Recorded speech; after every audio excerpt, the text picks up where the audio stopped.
want a free entry. It's an easy way to do it. You have to raise $700 of popcorn. You have to create your store. You can do that this weekend.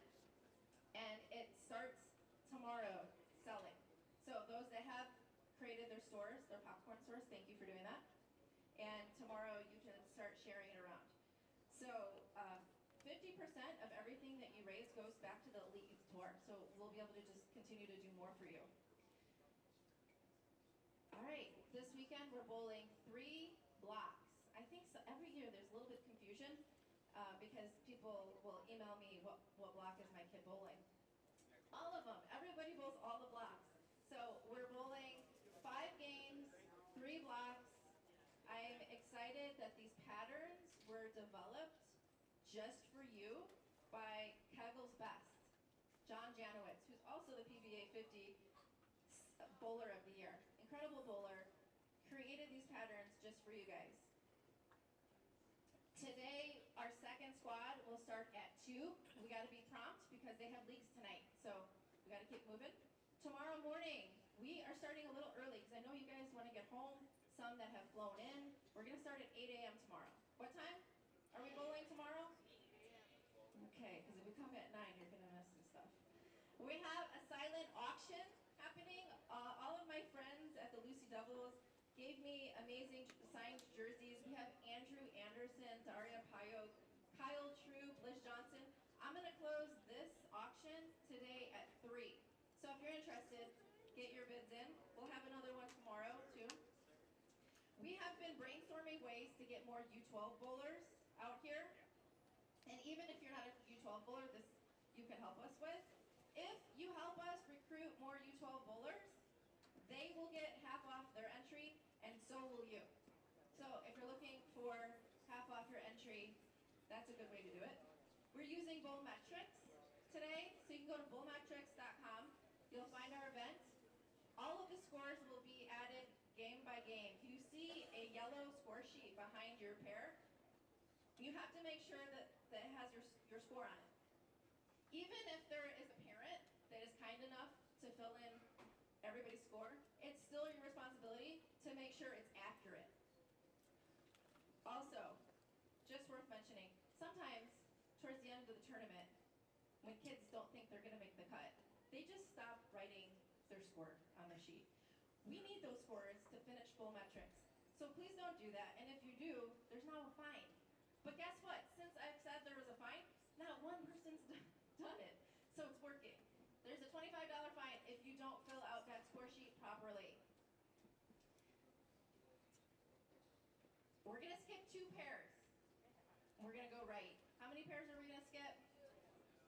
That wasn't enough of you. How many pairs? 2. Are you guys asleep down here? This side's doing way better than you. All right, I think that's it. I have 1 jersey to hand out. Oh yeah, also we have a YouTube channel, so everything that is live streamed on Facebook goes right to YouTube also, so make sure you subscribe to Elite Youth Tour YouTube.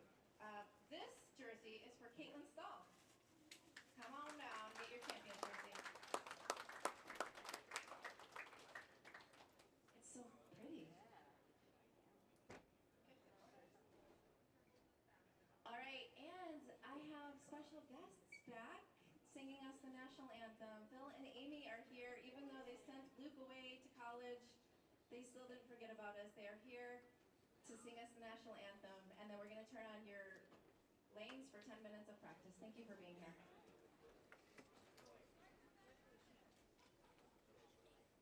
I already did it, Deanna. It's already done. I've done it.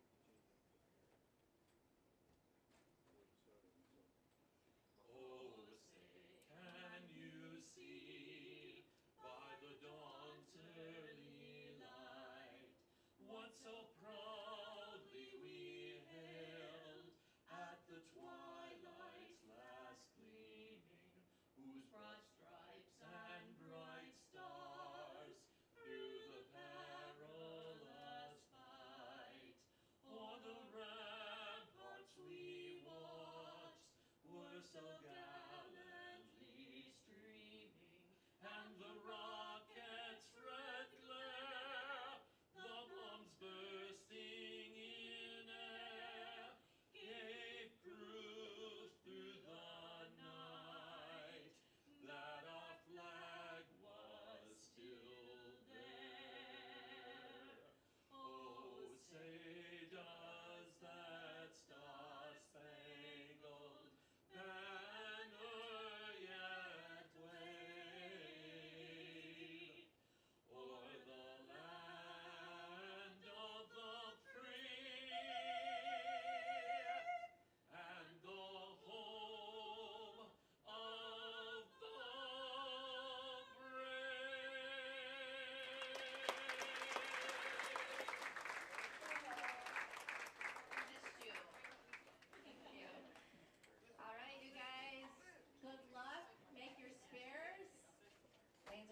on for practice. Orange buttons on both sides of the keypads.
Good morning, ladies and gentlemen.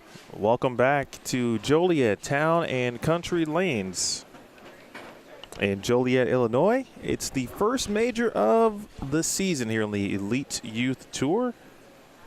It's the Battle Royale. We're back at it again, ladies and gentlemen. 15 games of competition across 2 days, 3 lane conditions, and certainly a lot of difficulty. And that's part of the process as we get you started on the with the short pattern. We'll have Riley Smith on hand to provide some always excellent analysis on what is taking place, what to look forward to with regard to the patterns.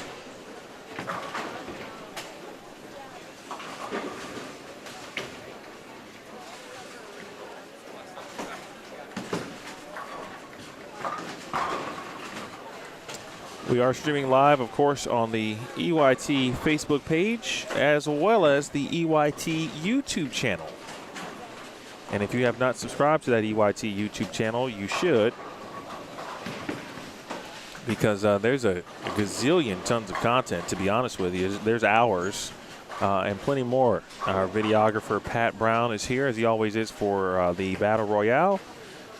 They'll be grabbing some cool shots, some additional content, bowler interviews, and all of the above. And, of course, we'll be trying to stream just about every event that we can simultaneously, again, through both Facebook and YouTube. The schedule for today, obviously getting started here this morning.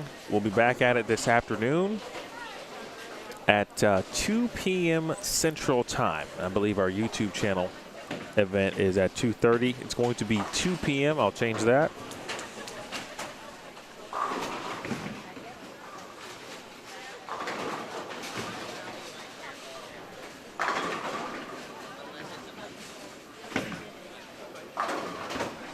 Good morning to my guy Dennis.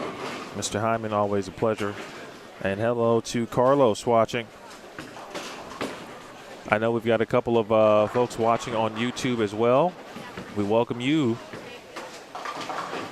to the Elite Stream. Thank you to our sponsors, of course, Storm, Turbo, High Five Gear, Dexter, Gail Volschel, and Fast Track Physio. Shout out to Paul Schroeder. You need some rehab, some recovery, some work done, you want to check out Paul. He'll get you straightened out. So the last few times I've watched a short pattern, especially in youth bowling, it's been a pretty difficult pattern to kind of keep an eye on. And what I mean by that is, back in the day, quote unquote, on a short pattern, you used to kind of be able to throw it right at the gutter, or at least, you know, play up 4 or 5 and generally have a good look. Short patterns are so much more difficult. I feel like the level of intellect has risen with short patterns.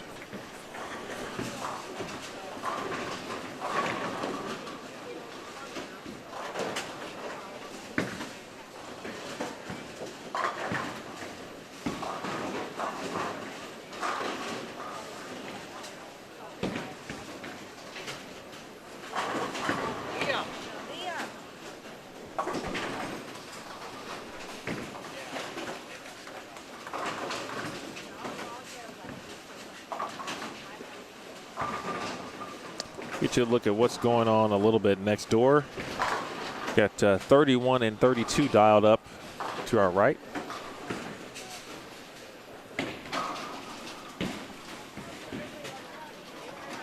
Liam McGrury.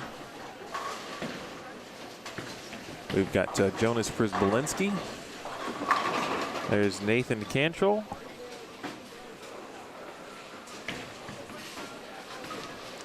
Getting things underway, of course, on 29 and 30. Tyler Paulus also on 29 and 30.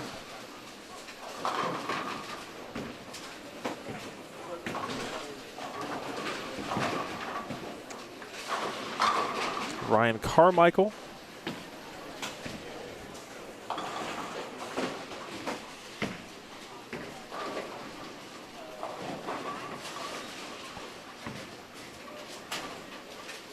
And Mr. Anderson.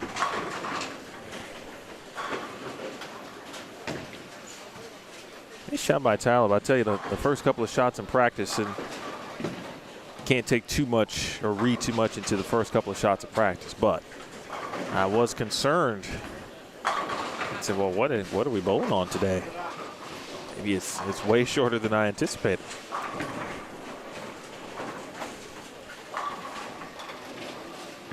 Ryan Carmichael was one of the first players here this morning. All right. What a bad shot there. Great shot from young Liam. Great balance. As we watch the two-handed style continue to evolve. I see young Tyler Williams next door, and Tyler began as a one-handed player, developed his two-handed skills, and sometimes would mix and match. And I feel as of late, every time I've seen him, he's kind of been exclusively two-handed.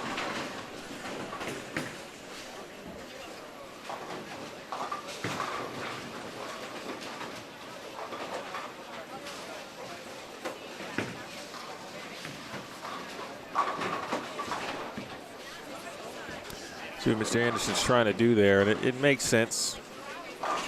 But what you can tell in this pattern, I'll bring you some details here in a moment. We'll take that, Alexander. He's got what looks to be a 78U. It's very slow response bowling ball, of course.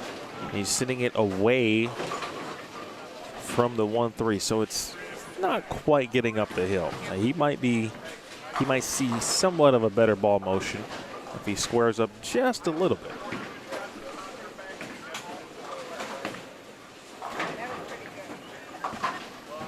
That's a good frame nonetheless, though, and he is on the board. And he is ecstatic about it, talking to his family about making that spare. And uh-oh, Mr. Paulus, his only open so far here, missed 2 8s. We missed him the same way.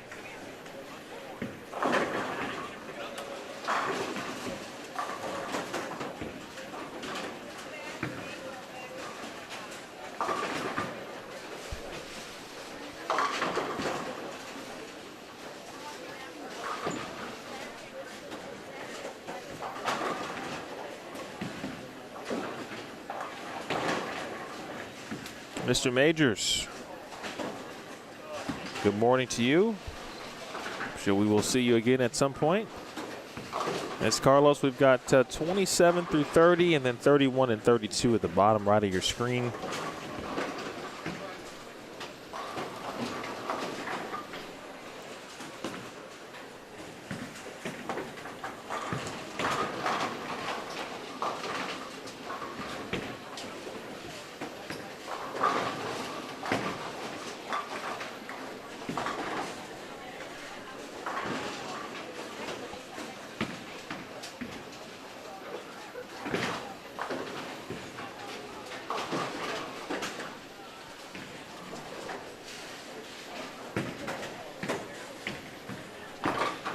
I do see the opportunity on this short pattern.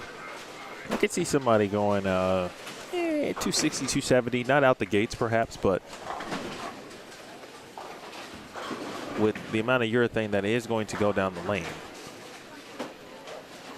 if we can utilize that as hold as you get into some reactive, could definitely see that being a positive.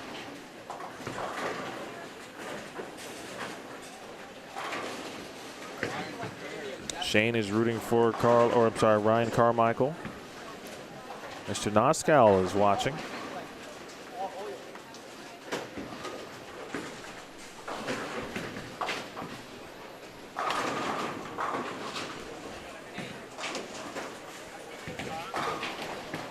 Well, they don't look very easy out there, but they never are.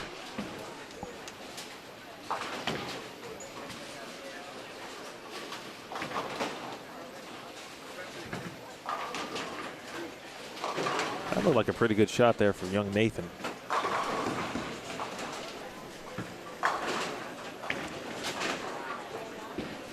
The results link that you'll need is already pinned to the top of the screen.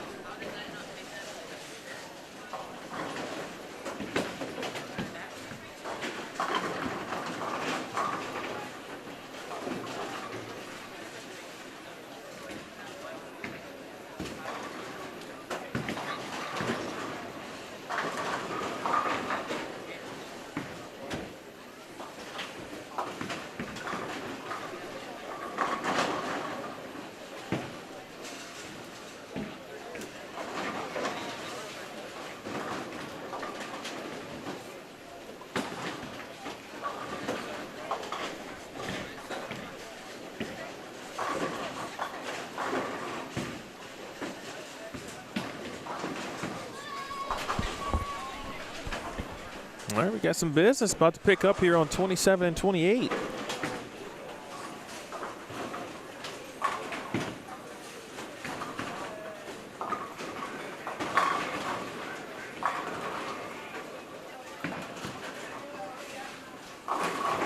This pattern is 37 feet in length with 26.9 mils. I don't have the ratios, but these were custom made, if you will, by one of the greats in the sport, John Janowitz, who some of you may know as a bowler on the PBA 50 Tour, which is completely true and a great one at that. Two-time Player of the Year. But his full-time job is actually at Kegel. He creates lane conditions, consults in that way, goes out to tournaments, runs lanes, handles lane maintenance for various events. So he was able to create these three lane conditions we will have here. Short this morning. The long pattern will hit this afternoon. And then tomorrow morning, key programming note, we will start 1 hour earlier. Again, 1 hour earlier tomorrow morning. We will start at 8 a.m. Central Time. 8 a.m. Central Time. 5 games on medium, and then we'll have the finals. Again, that's tomorrow.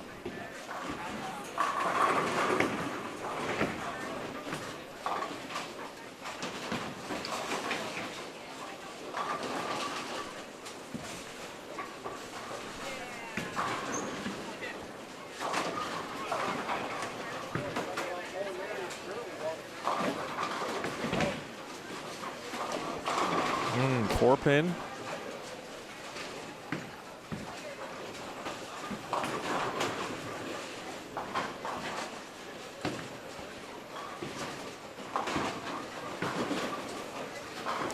Very intriguing lane condition. Right, a lot of left to right, and you're not seeing a lot of bowling balls. Certainly not even read the mid lane, and certainly not reading any kind of break point.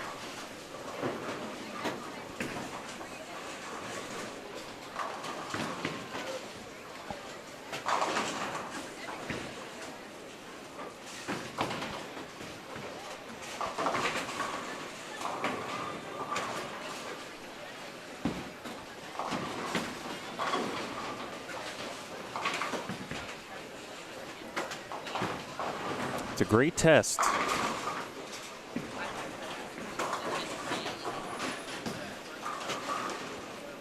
As we start to see this new group of EYT athletes, many newcomers to the tour in these last couple of months. Kind of the changing of the guards, if you will. Many of the players we're used to seeing, Luke Switalski, Landon Jordan, Griffin Jordan, for example, now on to college.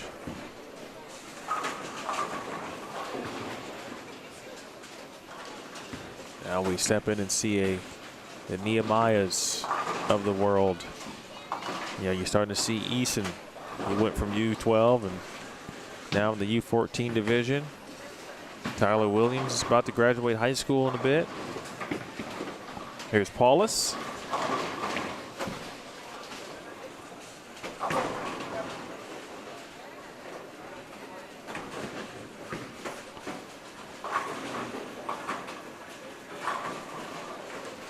Players like Abby Starkey, Gianna Brandolino. They too in college now. G's at Jacksonville State. Abby's at Nebraska. That's where we are, folks. It's cool to see the players and the athletes perform so well, really take advantage of the opportunities, a true training ground, and now off to college to further expand their bowling lives, careers, and become young adults.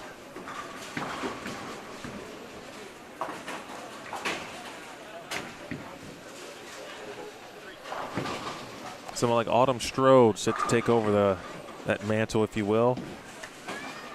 She's on the Junior Team USA developmental squad. She'll actually be on 29 and 30 coming up. Players are skipping 2 pairs of lanes.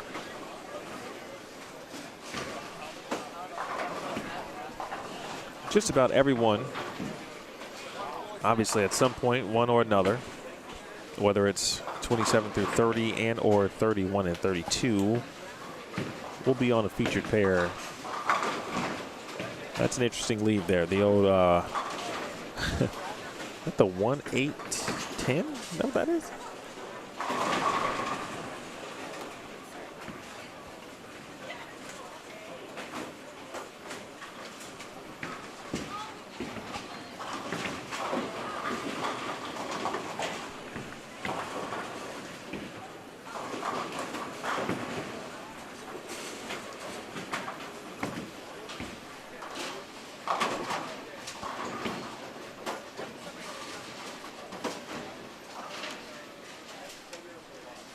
Dylan Ballone. Over the last time I saw Dylan, I can't remember now which tournament it was, but he won. Remember if it was June or July. He just left a washout there, bottom right of your screen.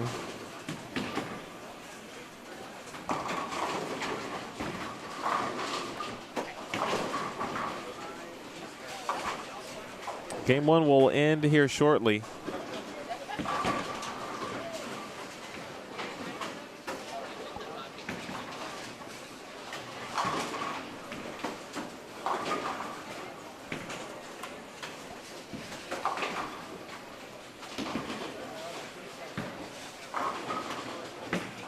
So after the open frame here, young Liam trying to get back on it here.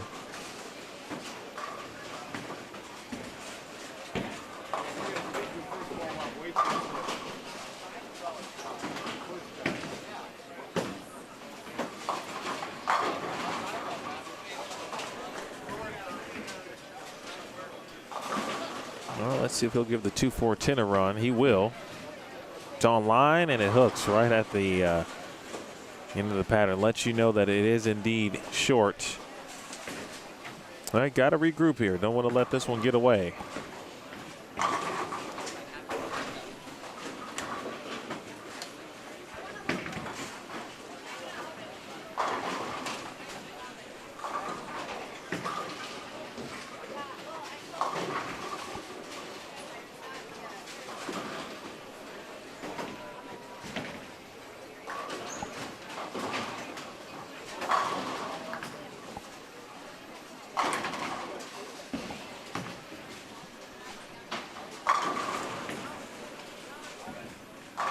That's a very good shot from Jonas.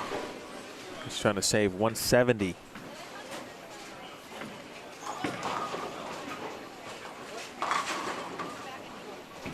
Kind of see the difference, obviously, in what Tyler is throwing, which looks to be a pretty strong piece of equipment. Maybe a little bit of surface. Looks like a hyperdrive on shore.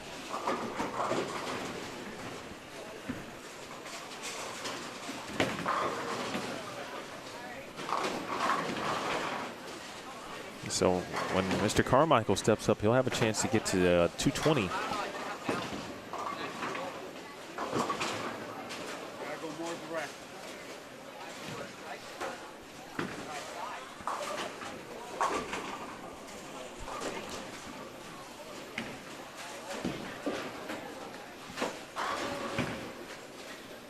All right, Alexander can get into the 160s.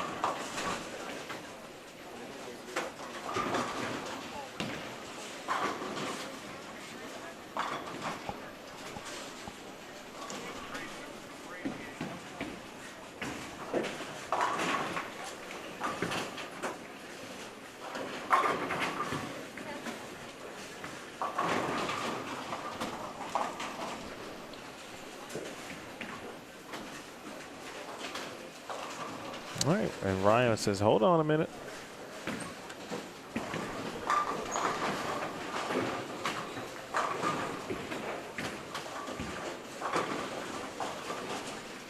All right, Leland will finish with 193.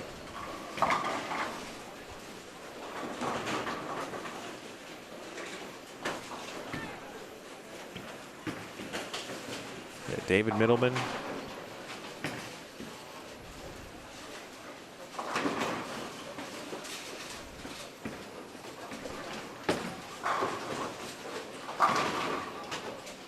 Nice reset for Ryan.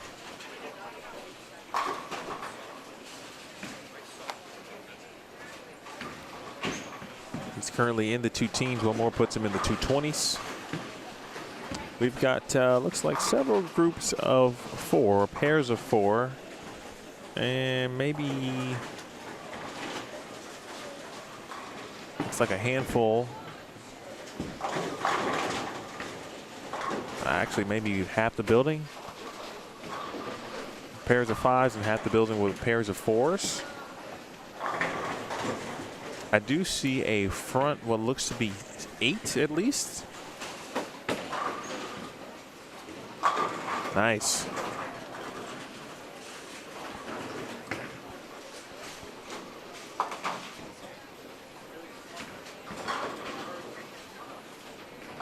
Well, the good news about this weekend is that you have 15 games worth of competition to get to the finals, and not 5 or 6 like a standard EYT event. So a slow start does not necessarily hurt you. You can shoot a low game 1 and still find yourself in the finals tomorrow afternoon.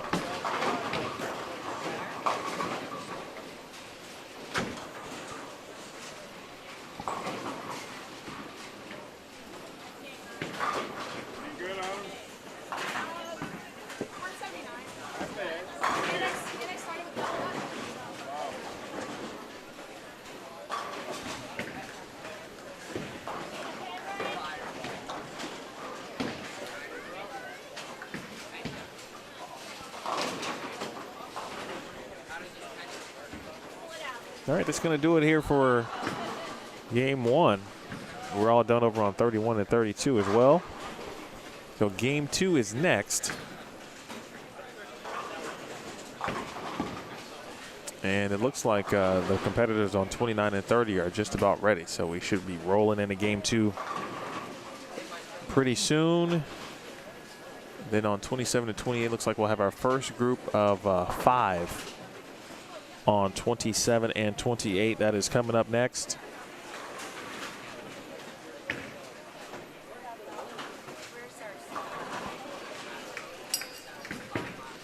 Debbie is watching. Hello, Debbie.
All right, game 2 on the short here.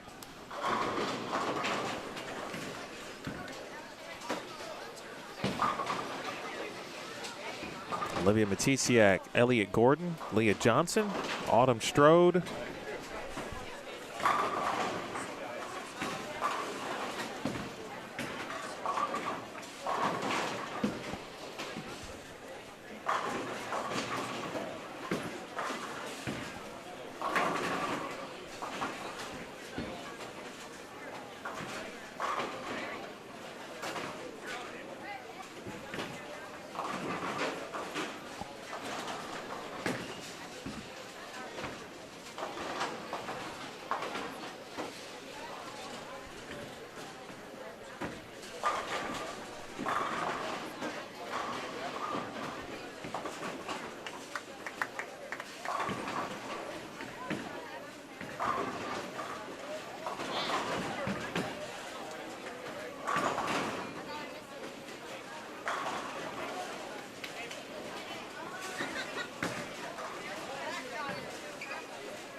And 27 and 28 also off and running now as well.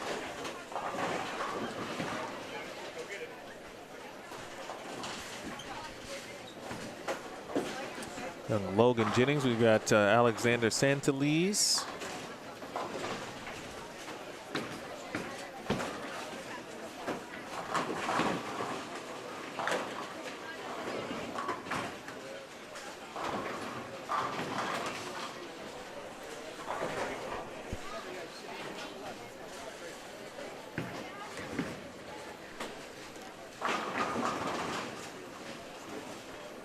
Looks to be a lot of our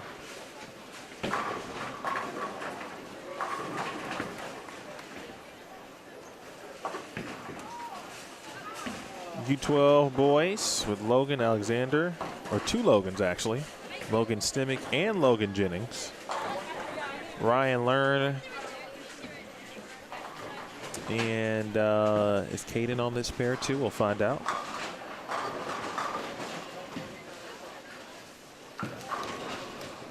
Very important too, actually, with regard to the U12 division, as we have been looking for additional ways to increase U12 participation.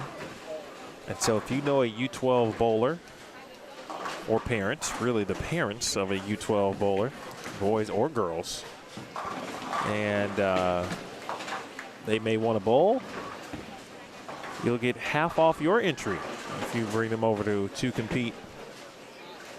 And they too will get half off.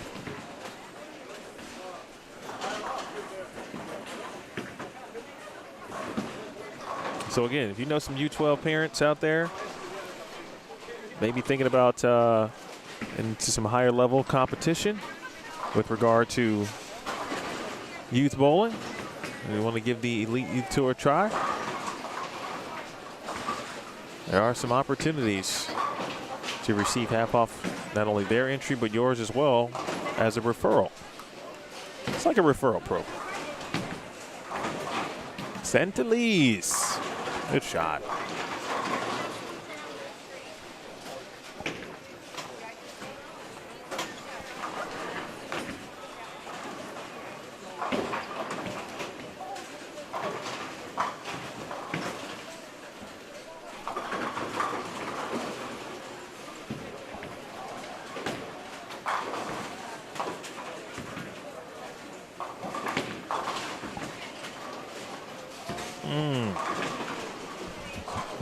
I've always liked Alex, watching him compete. He's so fun. Like, I just watch him bowl, and if I was having a bad day, he would immediately lift my spirits.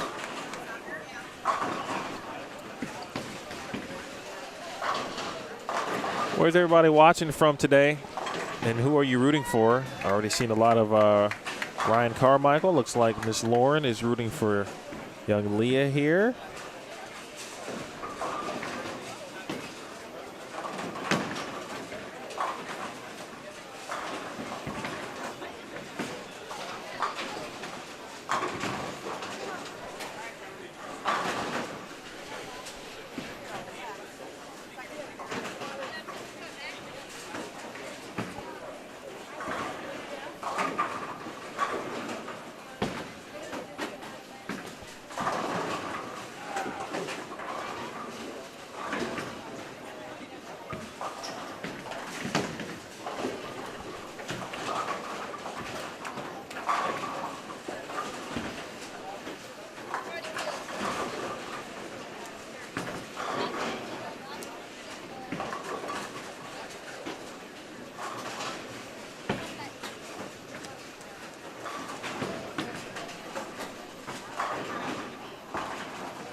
Oh, wow. That's a tough break there. Watching Autumn, I think it's very clear to me, okay, this is just to me, after watching her compete on this tour and then at junior gold and other tournaments. And I don't know ultimately, like professionally, what her goals will be, like away from bowling, what she wants to do. But I think it's really clear that in the future, she will have the talent and the ability to win as a professional again in the future. She's already showing those types of signs to me.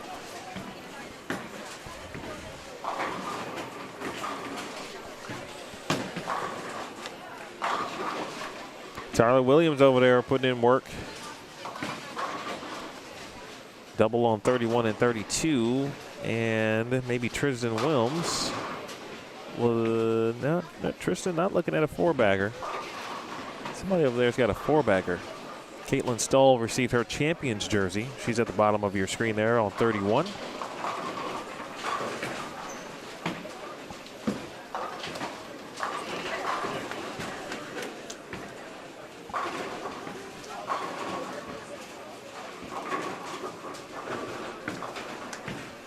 If you are watching on YouTube and you don't mind saying hello in the chat, would love to see who's watching there. You don't have to. If you join us at the top of the broadcast, folks, I told you I wouldn't be surprised if we did see a few 260, 270 games. There was a 297 from Lucas Drisdale, who, speaking of Junior Team USA, he made Junior Team USA at 2025 Junior Gold in Green Bay. Also helped the Lane Tech champions. His high school team with a top 4 state finish.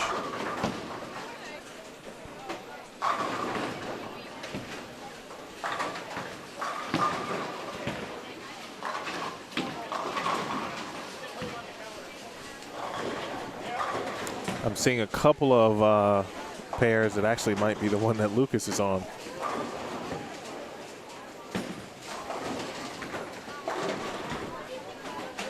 Looks like Lucas is on 22. So we'll see Lucas here in a moment on 27 and 28. That's coming up in game 3.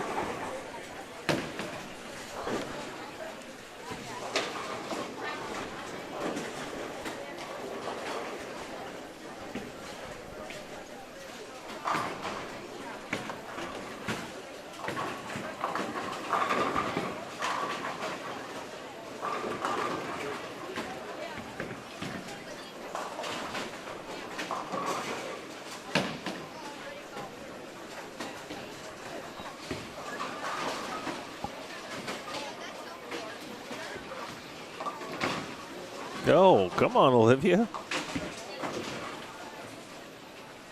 Would have been the break of a lifetime right there.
That was an hilarious reaction there from Elliot Gordon.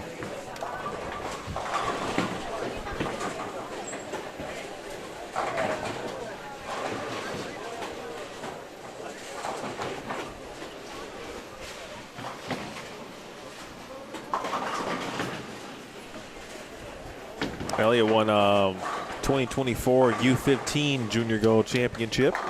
He and his brother Miles are from Ohio, from Columbus. They often come up to EYT events. Saw his parents. I actually saw Miles, but Miles is not bowling. I wonder how rare that is to see only one of the brothers bowling at an event. With that said, we welcome in the president of the Elite Youth Tour and the man who is handles the live stream when I am not around, which I always appreciate. Riley Smith in the building. Riley, how you morning. doing? Can you guys hear me okay? Good to hear from you. Good to see you in person. Good to see you too. I mean, I missed you at the last event. We made it through with some of your guidance still, so I always appreciate your help, even when you're not here. You're still plugged in. Well, we're about to step it up a notch. Got some things in the works. Yeah, we're going to take. I guess what's like a entry level car. We're gonna take. I don't know, what do you want? Like a Toyota, and we're gonna bring it in a Corvette. How about that? Oh, that's a lot of pressure. that's a lot of pressure right there. And I'm gonna start learning stuff. The class is in session pretty soon here, but I'm excited for it. It's been just the background of this whole streaming process. It was something along 6 years ago or so when we kicked it off at our Battle Royale. It was at Stardust Bowl in Addison, Illinois. It was me and Mason Petrin who kicked it off, and we are still here 6 or so years later, but bringing a lot of quality, a lot of good stuff, a lot of changes since then. So, yeah, shout out to Mason. Shout out to Mason. He is a coach at Carroll University, or Carroll College, head coach there, out of the CCIW. Oh! Messenger. Back-to-back, huh? Okay, Ellie. I see you. All right, so I've been waiting for you to stop in because you can kind of give us the breakdown and maybe the why, if you will, on some of these lane conditions. Obviously, we're bowling on the short pattern. And if you're just joining us for the first time, we are bowling on short. Just to give me an opportunity to put that on the screen.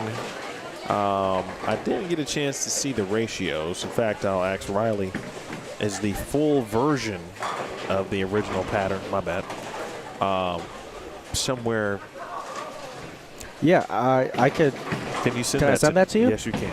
Excellent. I'll send you. I'm going to forward this to you. You'll get all 3 of them. So I didn't see the ratios, but 37 feet. And when I came on the air, I talked about, and we've discussed this before with regard to short patterns and how they don't play as simple, I would say, as they used to.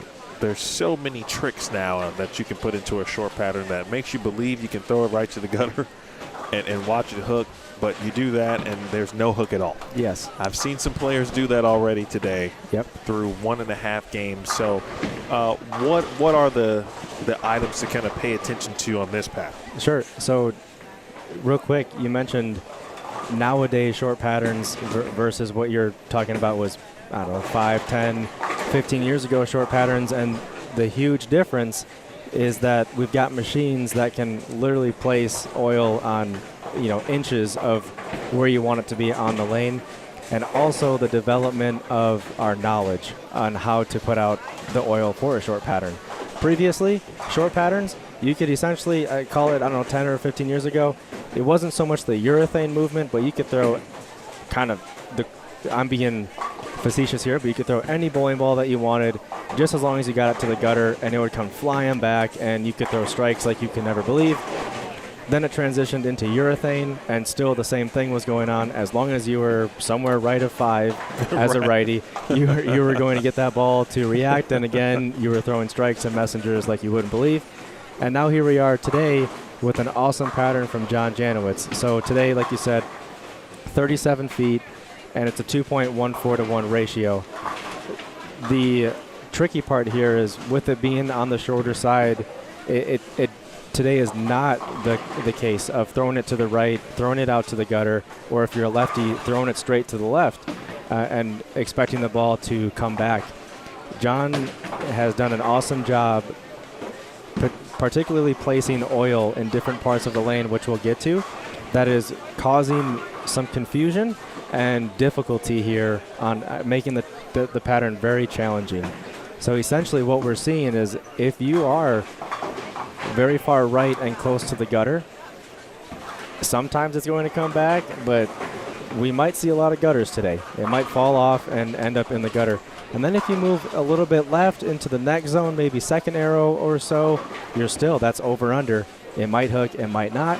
And then some people are even getting further inside to the middle part of the lane where I would just call that is jail. That's a dead zone because the pattern gets so flat, there's no room for error if you get too far left. Are we pulling up a picture? Yep. Oh, excellent. Is it up live right now? Pattern's on the screen. There we go, folks. So a couple things to look at as Emil was talking about. The first thing that we'll look at for a short pattern, other than the number of feet and the volume, which is 37 feet, almost 27 milliliters of oil, is the number of 2-to-2 loads. So that's on the left chart where there's a lot of numbers. There's a start and stop field. That 2L to 2R is the second board on the left side of the lane to the second board on the right side of the lane. The more 2-to-2s, generally, the more outside you can play on the lane.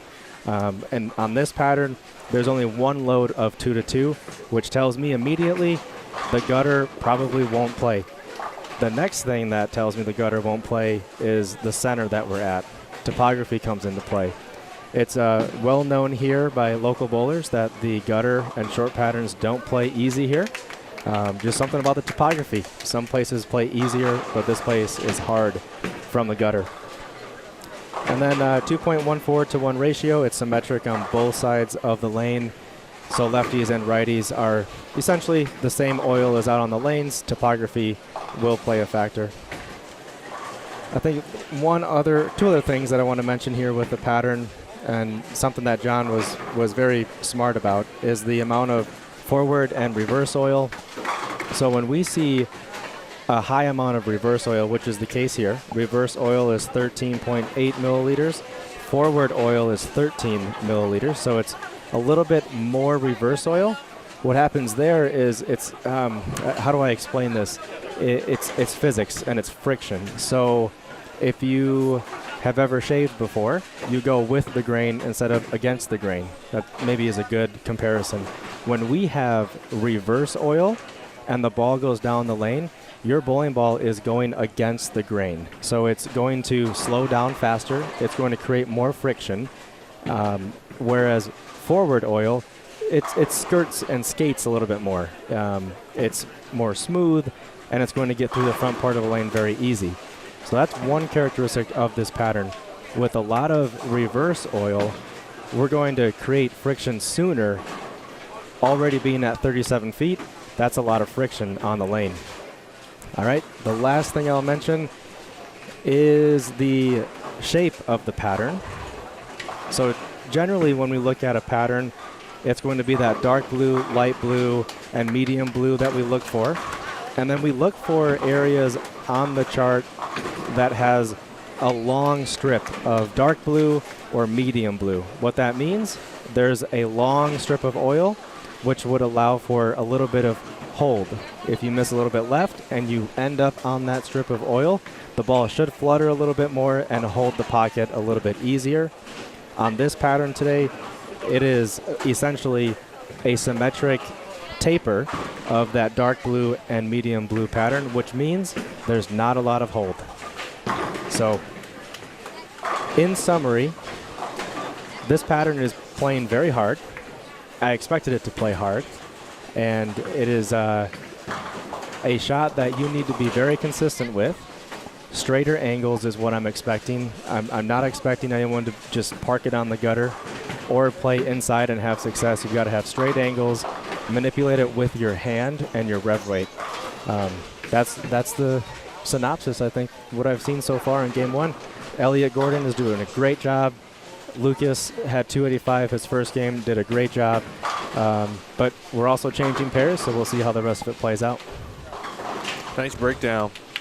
But always forget about the topography element in this building with regards to the gutter. And it not generally being in play. Urethane is a very hot topic right now. It always has been in the last couple of years, but it's extremely hot now. You don't say. As you guys have all probably seen on your Facebook pages. And that's what we're seeing Elliot throwing right now. He was throwing urethane and got his way up to 245. Lucas with his 285 in game one also was throwing urethane. However, I've seen other bowlers, talented bowlers, Joss Weems and the Grothuses, the Biondos, and others in the field that it's a mix. Some are trying urethane and some are not. And the scores are vastly different. So maybe Elliot and Lucas had a good pair and caught fire at the right time. And that's where I'm saying maybe the next game it could level off and they could see a 170 look. Young Alexander Santalese with a great shot. With the, I forgot the name of that Venom. Pink one? Yes. I call it the pink. Hyper Venom. Pink Venom. We could go with that. Yeah, Turkey into the 10th frame.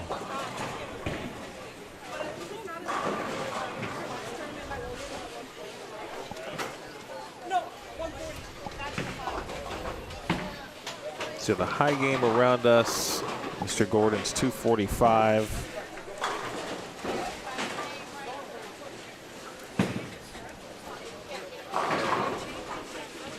Tyler Williams next door, some struggles on that pair.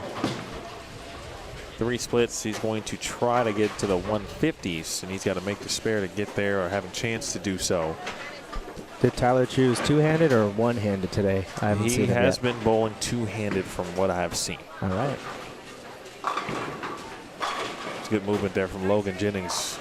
Really like him. He's going to be, again, I don't know what he wants to do with his life when he grows up. But just looking at just form, approach, especially as at his age as a one-handed bowler, you don't see it often. Just that actually is a little bit different when you see one-handed bowlers at his age. Yeah, you're the minority now instead of majority. Two-handed bowling definitely has taken over on the men's side, and it is weird to see a one-handed righty or lefty in the U12 division. Let's go next door because 27 through 30 is all done. We watch the end of 31 and 32. Caitlin Stoll. She too has to spare to try to get to 150. She will take care of business there. High game is going to be from what looks to be Tyrus Drisdale. That's Lucas Drisdale's brother.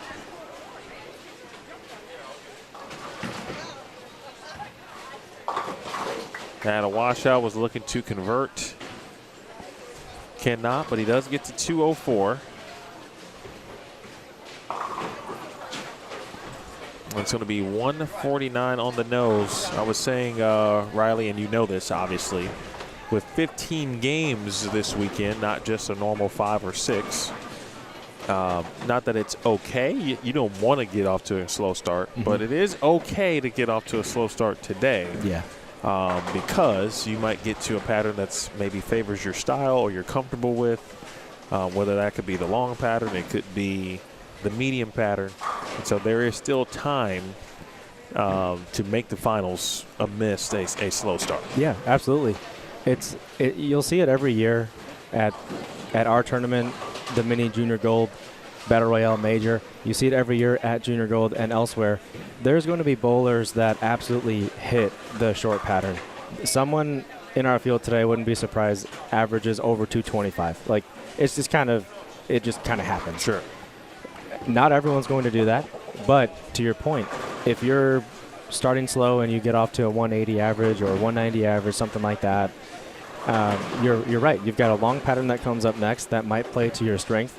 You've got a medium pattern tomorrow with a total of 10 games on 2 different patterns and a chance to make it up, because the bowler that absolutely crush the short pattern, maybe won't crush the long and medium patterns. So you gotta. That's also a mental hurdle that we've got to get over as bowlers, is to know that you might go into the event and say, I'm good on short, I'm good on long, or I'm good on medium, but then there's extra pressure.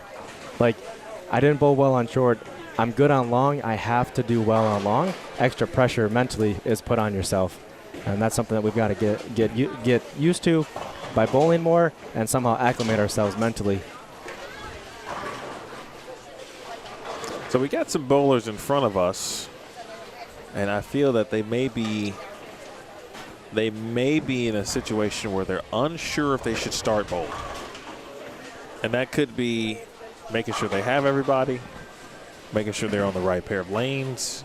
Do they need to add a bowler? Yeah, I think it's a standoff right now. Oh, they're trying to determine which lane they start on. Aha. And how it works is you will, the lane that you end on the previous game is the one you'll start on in the current game.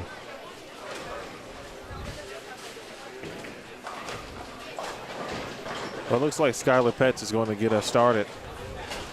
And Skylar, whose dad is here, and they are devout Green Bay Packers fans. Yeah. I'm disappointed, though. I don't see him in his Green Bay attire. We've got another team up there in Wisconsin that's making some noise in the MLB. Well, I was going to say, but is there another football team that I don't know about? Because today's Saturday. Tomorrow, I will bet my house that he's in That's green fair. and gold. You're right. It is Saturday. You are correct. Yes, Sunday would be the day. So I'll gladly say he's supporting That's the funny. Milwaukee Brewers today. Best team in baseball. Yeah, you guys have been, they've been no doubt very good. All right, we're underway on 27 and 28 as well, which should be a very good good game here from both of these pairs. And you get to see our, well, now that we have 4 divisions, I got to make sure I remember that, because this is now not just the U18. It could be the U16 division. That's correct. Is that where we at here? U16s or? We'll have to double check. I believe it's all, I believe they're U16. Let's look it up. And I'm excited to see this group come through. I was able to watch them a little bit in game 1 as I was walking and kind of making my rounds to see how the pattern was playing and which bowlers were playing the pattern in certain ways. And this was a pair that I got to watch some shots on. So I actually saw the first 4 or 5 strikes from Lucas Drisdell. I'll try to give you guys some context of any differences that I've seen as we're in game number 3 versus game 1. And we'll take it from there. But, yeah, so we got U16 in front of us? So we've got at least a couple of players from U16. JT Grolthus, Lucas Drisdell, U16. Peter Garcia.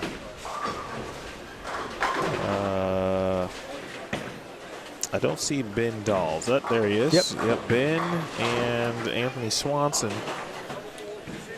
I don't see Anthony's name. Did he go up to 18? Maybe, but I didn't think he was that old that quick.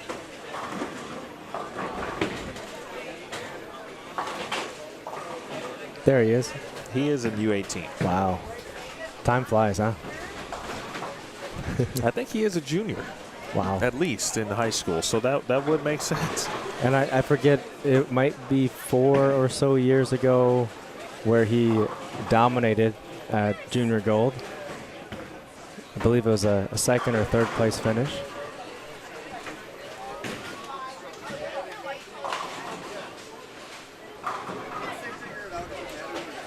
Thank you, by the way, Mr. Santeliz. I thought I saw the whole fam here to some degree, the Santeliz family competing here today.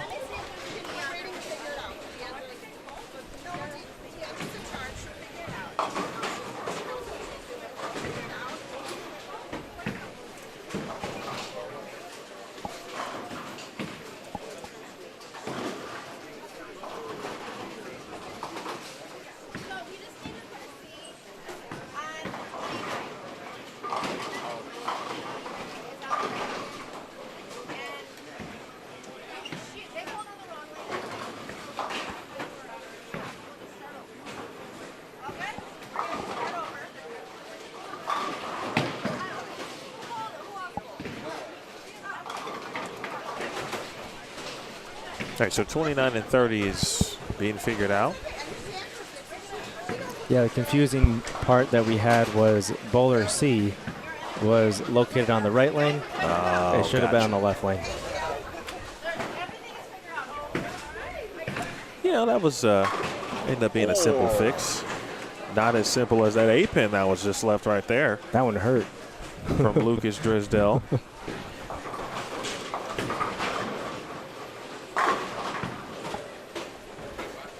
Yeah, so real quick on what I've seen so far through 2 frames. In game 3, I got to watch Lucas, JT, Ryan, Peter, Ben in game 1. So far what I'm seeing on 27 and 28 is the pattern has stretched a little bit. So we laid down the oil at 37 feet, but now that we've had 2 games and some change of bowling going on, the pattern has stretched a little bit. So oil has floated down the lane because of our various bowling balls being used. It's pushing the oil down. So their looks are very similar to what was in game number 1 that I saw. The difference here is that it's a little smoother motion. In game 1, it was pretty sharp. Whether they missed a little bit right or left, it was, you had to be more accurate. A little bit right, it floated. A little bit left, it was sharper and it hooked more. What I'm seeing now is it's smoothed out. They're still playing very close to the same part of the lane, but this ball now is floating through the fronts nicely, getting to the break point consistently, and it seems like they've got a little bit more room for error on 27 and 28. How one of the things that we know about urethane is it does help a pattern stretch, right? And there's been a decent amount, as we talked about, of urethane going down the lane. So that does accelerate that process. How does one take advantage, generally speaking, right? And then obviously a lot of things to keep in mind, intangibles, rev rates, what they're throwing, all of that stuff. But how does one take advantage of the pattern when it's stretched? Because that's typically when you start to see scores go up, right? Because they're not as drastic with regard to fresh back ends. Yes. Out of game 1. Yeah, you basically hit it on the head there.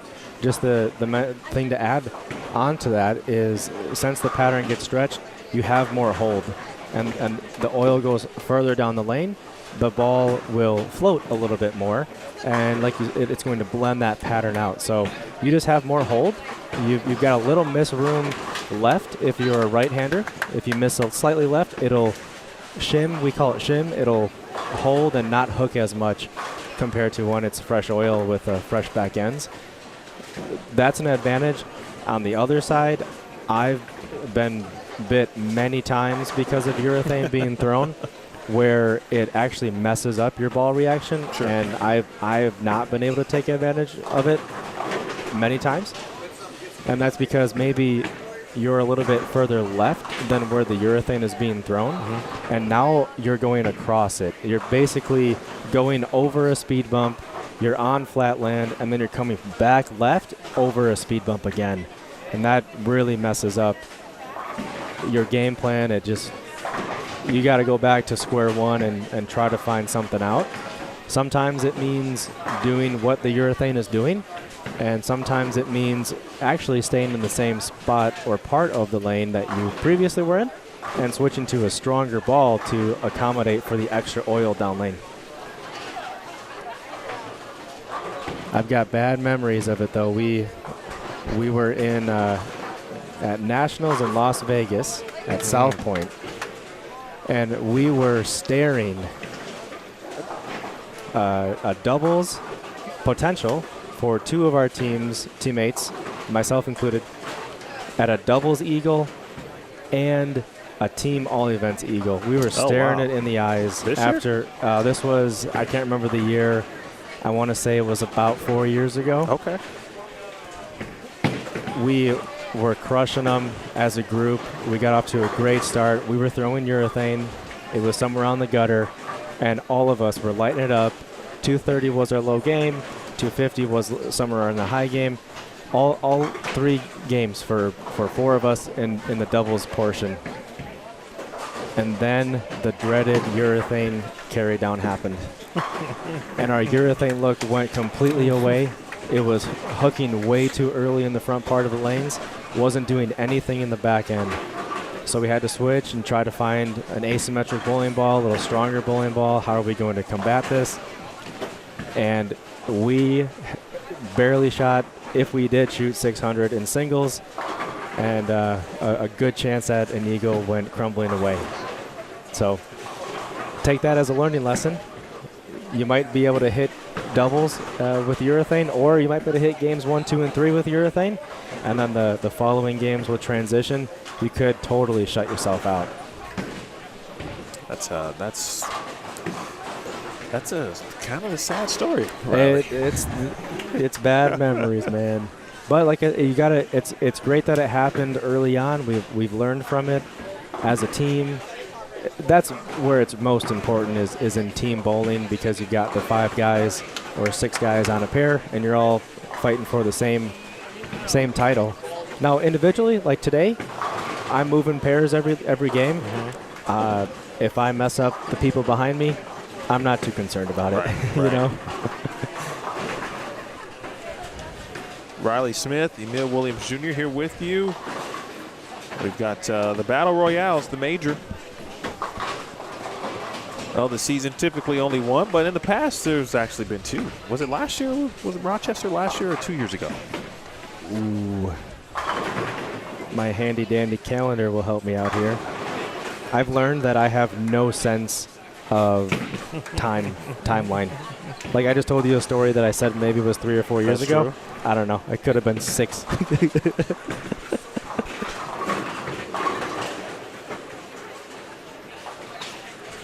I've got an easier way. We're going to look it up on Facebook.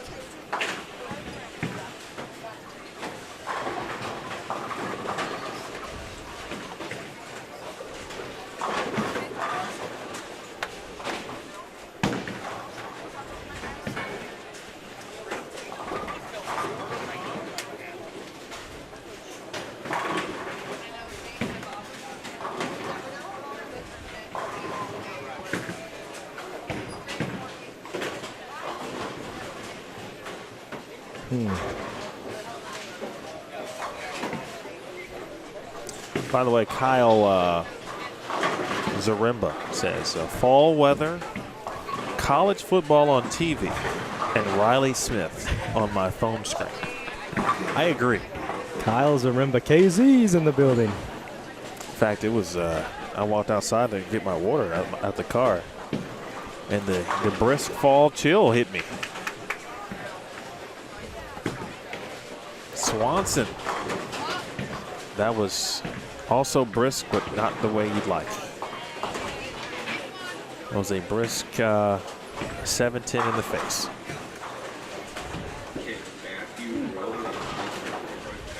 You can make this. Just give us a highlight here. Very talented musician as well as Anthony. April 2024, we went to Rochester. They do a lot of great stuff. I was there this year. Actually, a couple months. No, shoot. What month is it? Last month. I've been gone every weekend to some degree. I'm not sure the last time I had a weekend off, actually. That's good stuff. Yeah, yes and no. Yeah. you got to keep the business going. Yes and no. But I was at ABC Gates Bowl. Great facility. They just do a great job. Kelvin, Big Cam, Mike, Russ. Just fantastic. And Dahl, okay. You could easily see, 1, 2, all of these players come away with the U16 boys title just off this pair alone. It could be a featured pair. Yeah. You know how they do it for like the PGA Tour? Yeah, it's you anticipate them putting up high scores, and they get to cross together, at least for this squad. I don't know if it'll be the same. Well, yeah, I'm 99% sure that we're switching it up for the next 2 blocks. Which would make sense. We'll have them check in again. I'm 99% sure that's what's going to happen.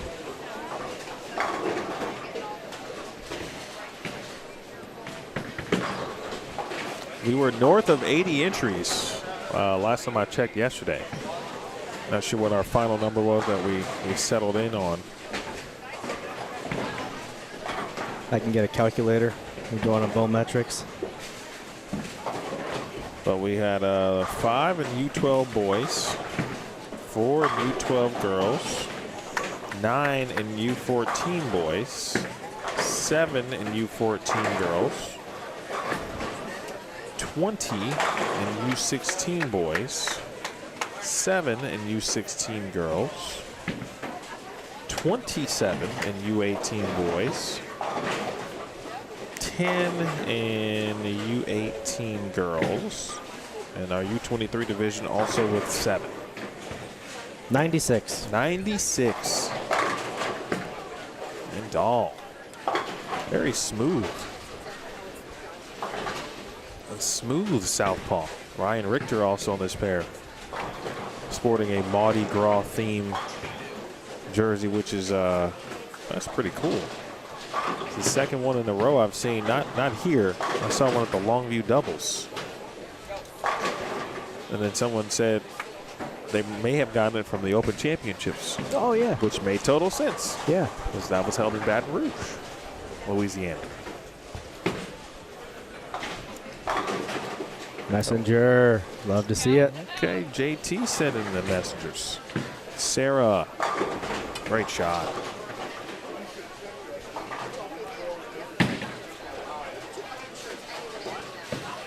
Sarah Legu. Anthony Swanson got back at it immediately after that 7-10 and does so on the right lane. I'm not sure, Riley, and a lot of things do have to go right to win junior gold, right? It's not the easiest thing in the world to win. But I look at Anthony Swanson and all of the years are starting to add up, and you go, you know, some people never win junior gold. Doesn't mean that they aren't great. But even if he doesn't ever win it, he just looks like somebody that, like, how's he not won junior gold? Yeah. Right, but we say that a lot about almost every player Yeah. that we see bowl this tour. You know, Josh got as close as you can get this past summer, and he finished second. Josh Weems. But, again, it's hard to do. But you look at a Josh, you look at Anthony Swanson, you go, man, how did they not won? Yeah, they've got what it takes. It's hard. That's why they haven't won. It's hard. But yeah, that's simply to say that Anthony Swanson, if he chooses to, could be very good as a professional in the future. And I'm skipping ahead past his collegiate career, assuming that he is going to bowl collegiately, which I assume he also, you know, he's got all-American talent at this age. Very talented. Very good ball roll, very good physical game, powerful two-hander. He's got a lot of ball speed, which comes naturally with his two-handed style. A lot of positive things. The one area that I'd like to see growth from Swanson is the mental game. It's not easy, especially when you're bowling on hard patterns. But that's one area that I think if he can improve on, then he'll be a big force to be reckoned with. But he's got all the tangibles, intangibles that you could ask for. And I'm sure, if not already, college coaches are knocking on his door and trying to get a hold of him and recruiting him to their university. If I was a coach, I would be all over trying to recruit Anthony. No doubt. And the mental game will come with age and continuous experience in bowling and things like that. But a great talent, and taking advantage right here of a good pair in front of him, the 7-10 and the 6 frame. But he's looking to bounce back with a turkey in our foundation frame.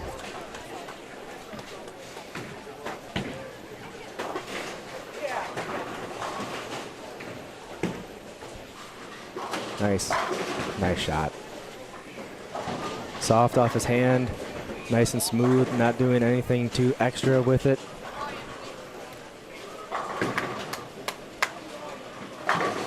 And Lucas, the thing that Lucas is getting away with to be successful with urethane right now, his rotation is a little bit higher than others. And what rotation is, it's the degree or the angle where the ball comes off your hand. High rotation means the ball will be at a max rotation will be like 90 degrees. But it's essentially, we got forward roll, which is close to 0, and then we've got side roll, which is closer to 45 or so degrees. And Lucas has higher rotation. It's not rev rate, it's just rotation than others that are trying to use urethane, and that's helping him here. It's helping him get the ball down the lane just after that 37, 38, 39 feet, and then making the motion. So JT, we'll see here, is more up the back of it and has forward rotation, and we'll see his ball pick up a little bit sooner, and he's got ball speed to help him out.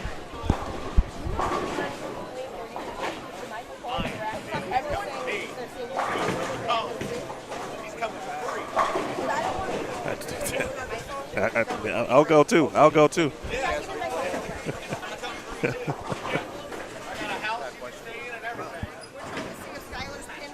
all set up. I thought it did. Someone else is saying, no, I don't want to fight with people. I just wanted to see. I mean, it was with. When did it happen? Like last spring. Oh, last spring?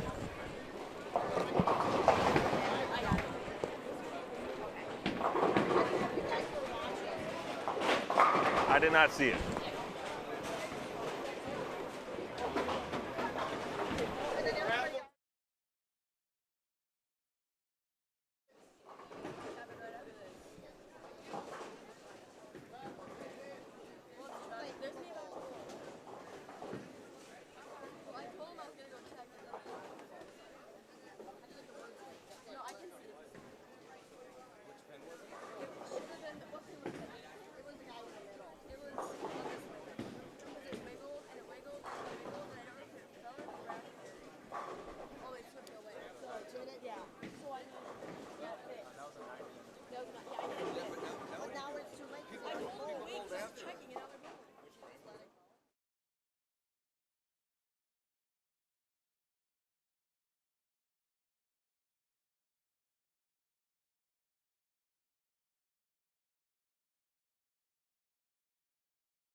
Sorry about that, folks. We had a question.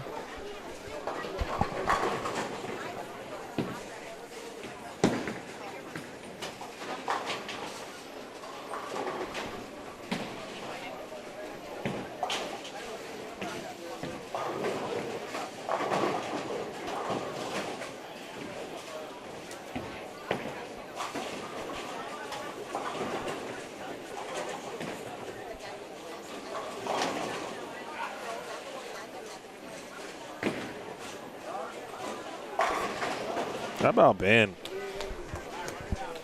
He is super smooth. 242 from Swanson, 246 from Ben Dahl.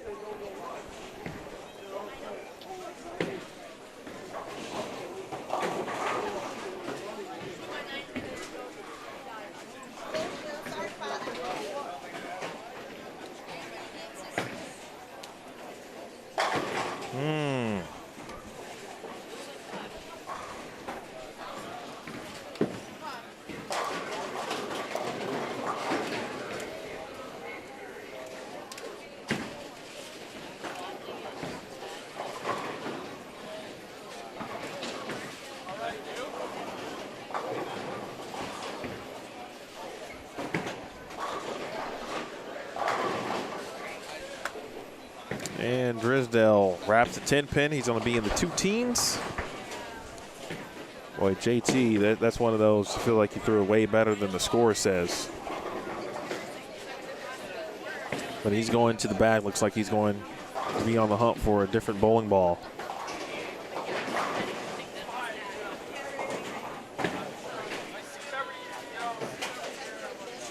$215.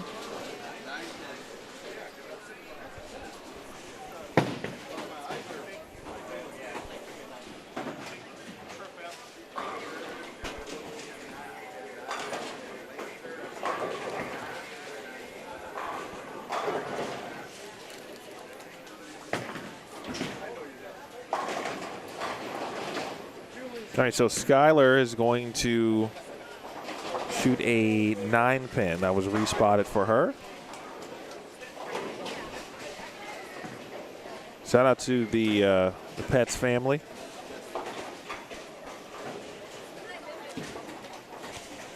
Coming over and trying to triple check if a pin did fall prior to it being swept away.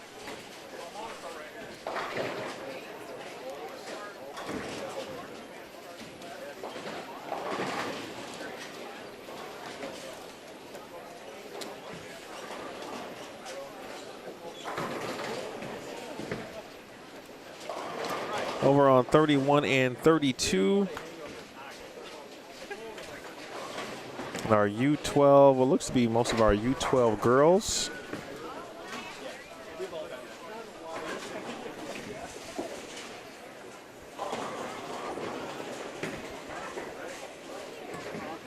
Take a quick look at Jersey over there.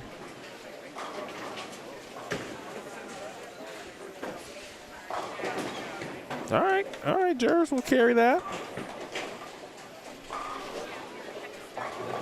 Not a Jeremy.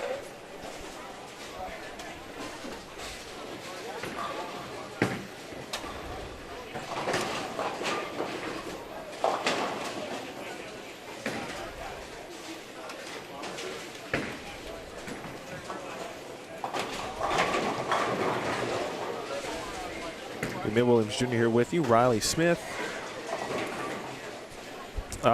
Riley, right as you were getting into the Lucas conversation with regard to rotation, you were referring to axis rotation, correct? Correct. Okay. I don't know if we had actually finished that, and we had to make sure that Skylar's frame was taken care of properly. Yeah, I had to run away. Yep, axis rotation, and that's different than rev rate, different than tilt. It's its own unique thing, and as I was mentioning, it's the way it comes off your hand and the degree that it comes off your hand. Lower axis rotation is going to be more forward rolling, and a higher rotation will be retains more energy, and then you'll see a bigger back end side roll.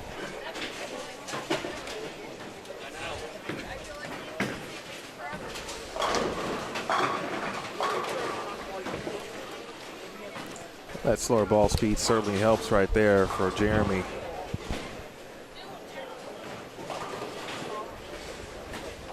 All right, Richter got to, I believe he shot 170. 242 and 246. That was Anthony Swanson, and 246 was Ben Dahl. Oh, wow, the lefty. Nice. At a 279 possibility.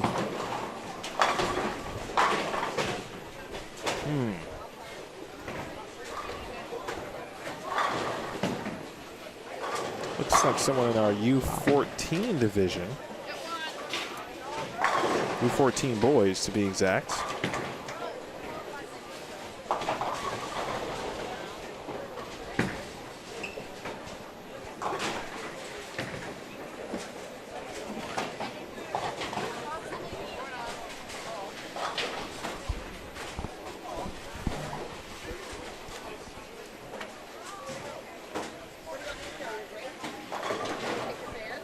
Tell you in a second who it is.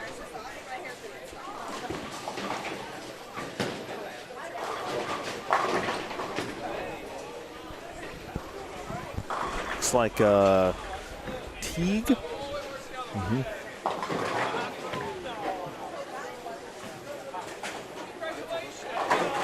Oh, nice. I don't see Teague's name in the U14 boys division. He is in U18 boys. So it's a good mix there of U14, U16, and U18. Nehemiah Kiefer has moved up from U12 to U14. And if I see that right, Teague was plus 20 after 2 games. That's a good start. Take a look at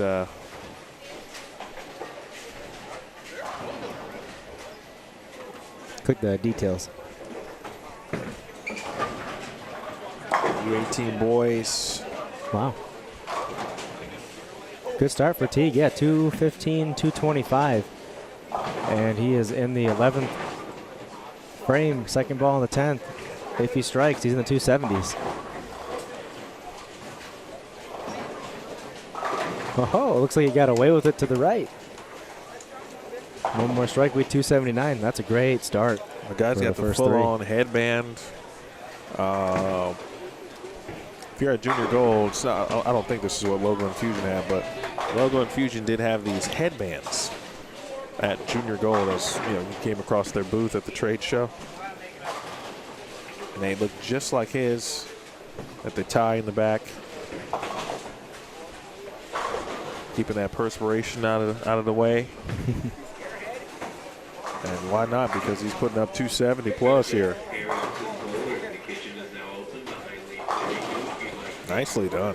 279.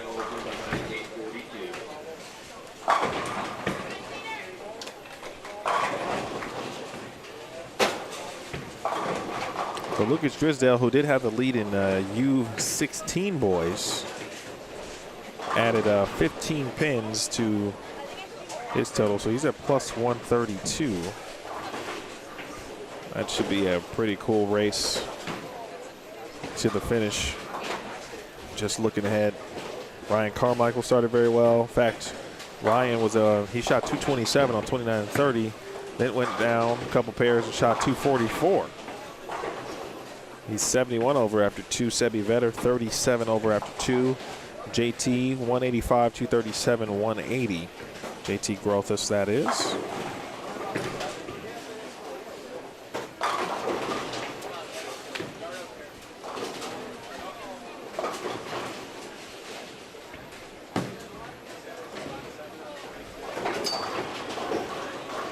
Ashlyn Tevis leading U18 girls after a couple.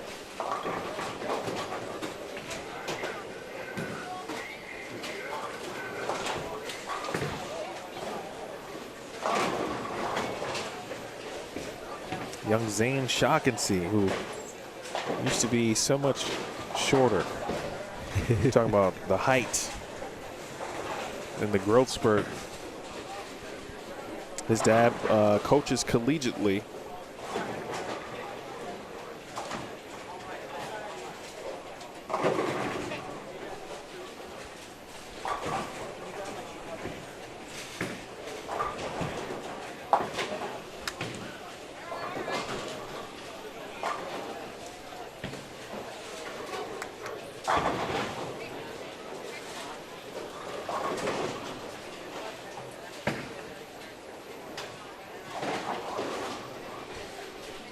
All right, Sarah Legu will finish things out here on 29 and 30.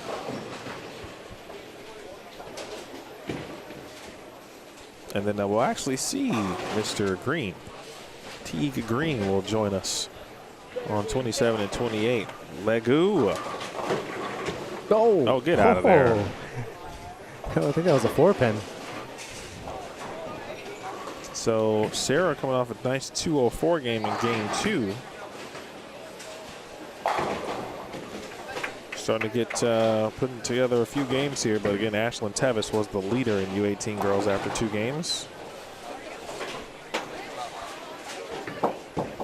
Ava Maza is joining us again. We saw Ava at the event right before Junior Gold at the July event. Where were we in July? Was it Arlington? Sound right? Yep, Arlington Lanes. Last month was Poplar Creek. Then Ava went on to finish second or third at Junior Gold in the U15 division. Leah Johnson is in this division along with Abigail Lawson, Jade Mazinis, Autumn Strode, McKenna Morales, and Madison Sauls.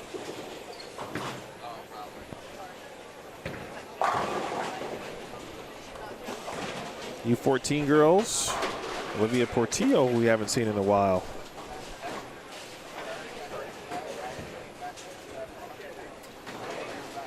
She's in that division along with Leah Basevic. Leah was bowled the Peoria Regional, PWBA Regional actually, was in the lead for about 3 games. Yeah. I saw she cashed. I didn't know she was in the lead for that. Yeah, she led for a few games. Wow. And how many games did they bowl? 8. 8 games. So she was off on fresh. She got off to a great start. And then. Yeah, I think she was like 2 games, 2, 3, 4-ish. Wow. That's so exciting. I was really excited to see her and other EYT bowlers out there. There were several. That was awesome to see. And then for them even to cash in some spots and, I mean, take the lead in some. Oh, did we just have a perfect game? I think we did.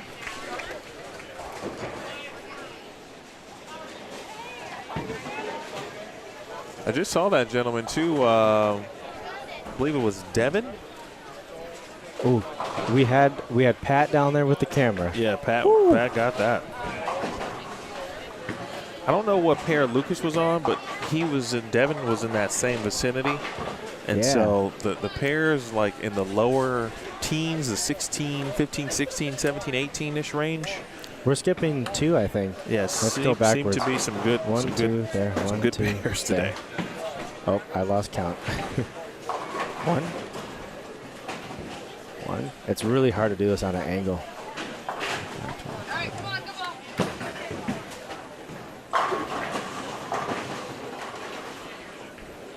I think it was 15 and 16 where Lucas started.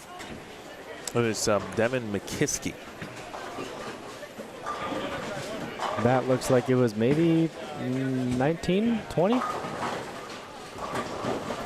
Two-headed lefty.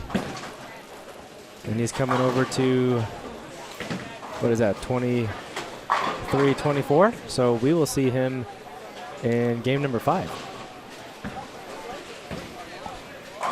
That's good.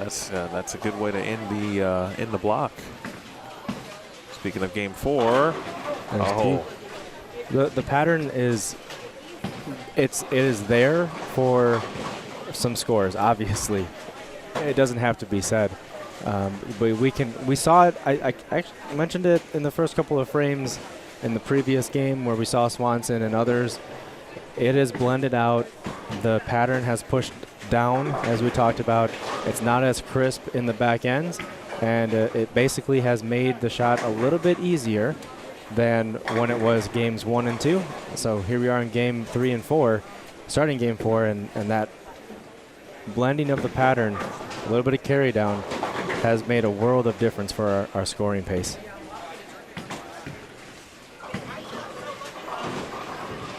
Riley, I've got a little bit of breaking news.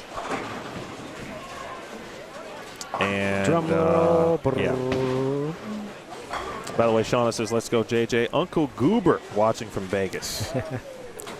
I want to hear that backstory, but it could be a story that maybe you don't have to, you don't type out. So one day I'll meet you, and I want to hear that story about Uncle Goober. Devin McKiskey just bowled a 300 game. All right, Devin. Well, we got the full announcement too.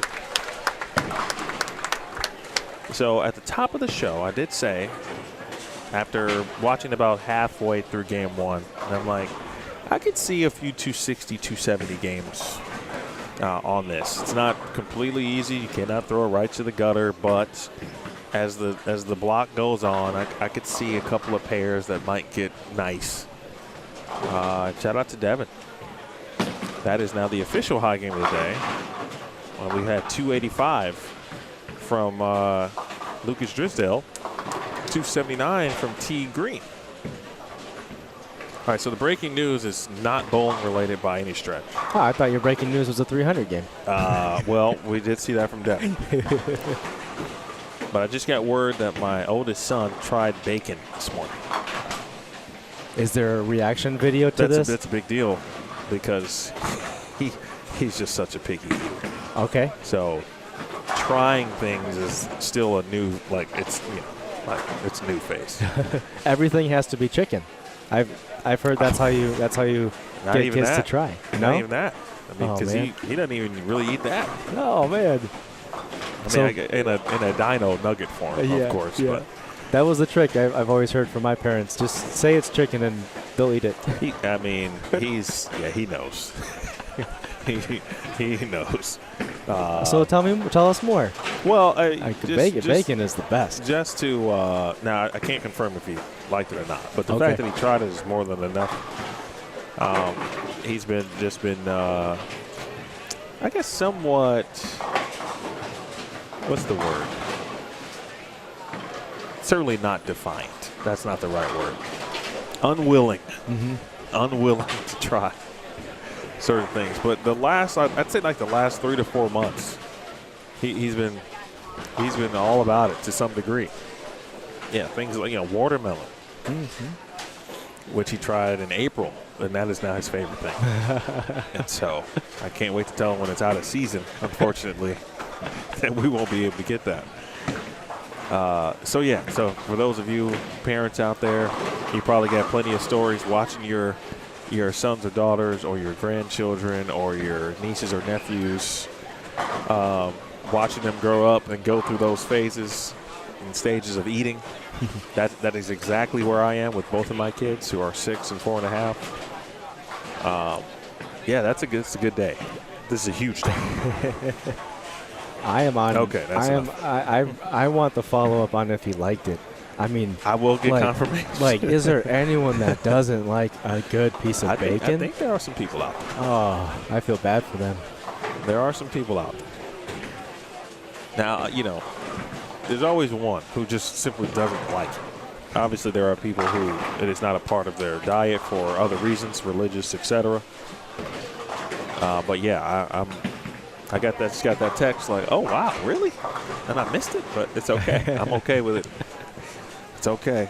Big day, breaking news. I like it. All right, so Riley, game 5 now. All right, it's game 5. Over in game 5? That's my bad. I'm sorry, it was game 4. My apologies. Oh, we are 4. Okay. It is game All 4. right. Cool. I'm thinking this is a 6-game block. Game 4.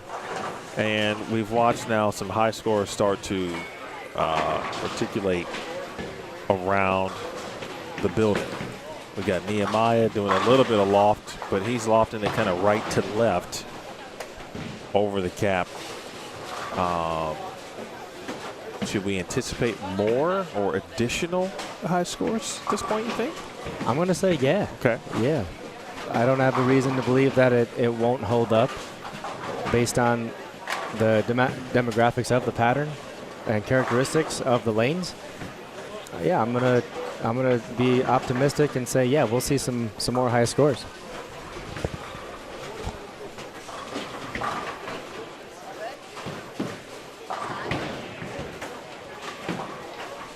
If you're joining us late, you're watching the first block on the short pattern, the Elite U Tour's Battle Royale.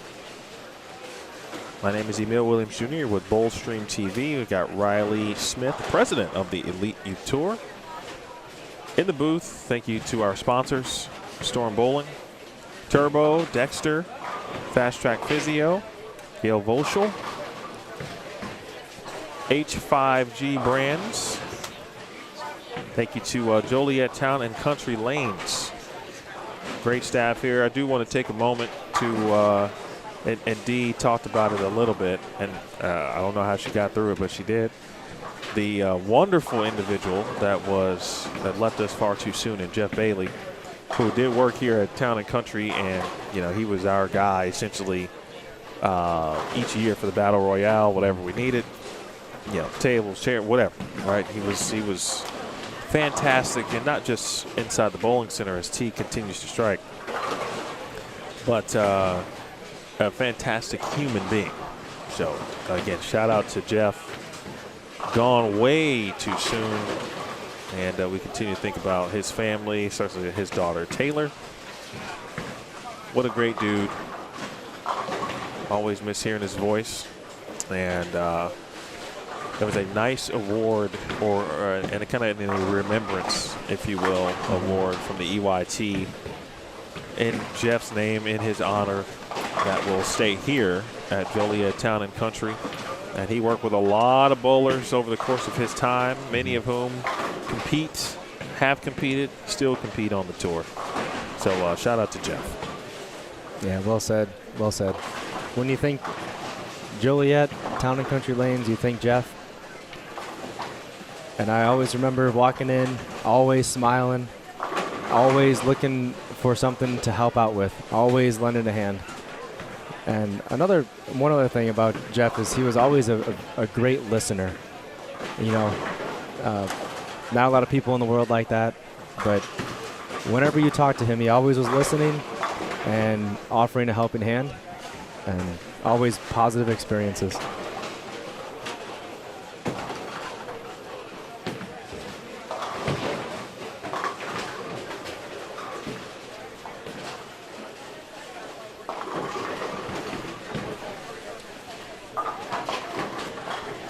So I think that Teague went double 9 spare sheet. Yep. And if that's the case, he now has a Vera Papa 300. Yeah. He has thrown the back 12, or the last 12, if you will.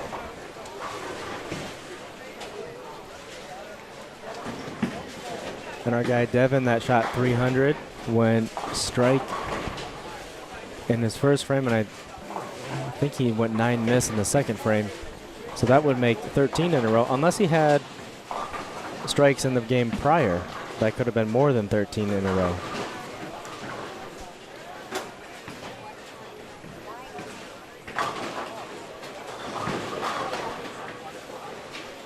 Devin finished as the runner-up at the Wisconsin State High School Tournament. Oh, let's go. He's Wisconsinite, huh? Yes, he is. All right. I don't have favorites. But Wisconsin's always positive.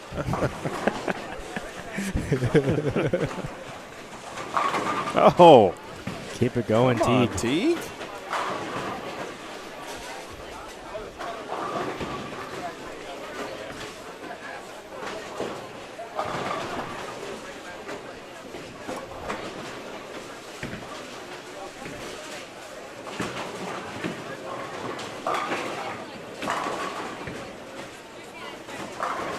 Okay, got an update on the bacon.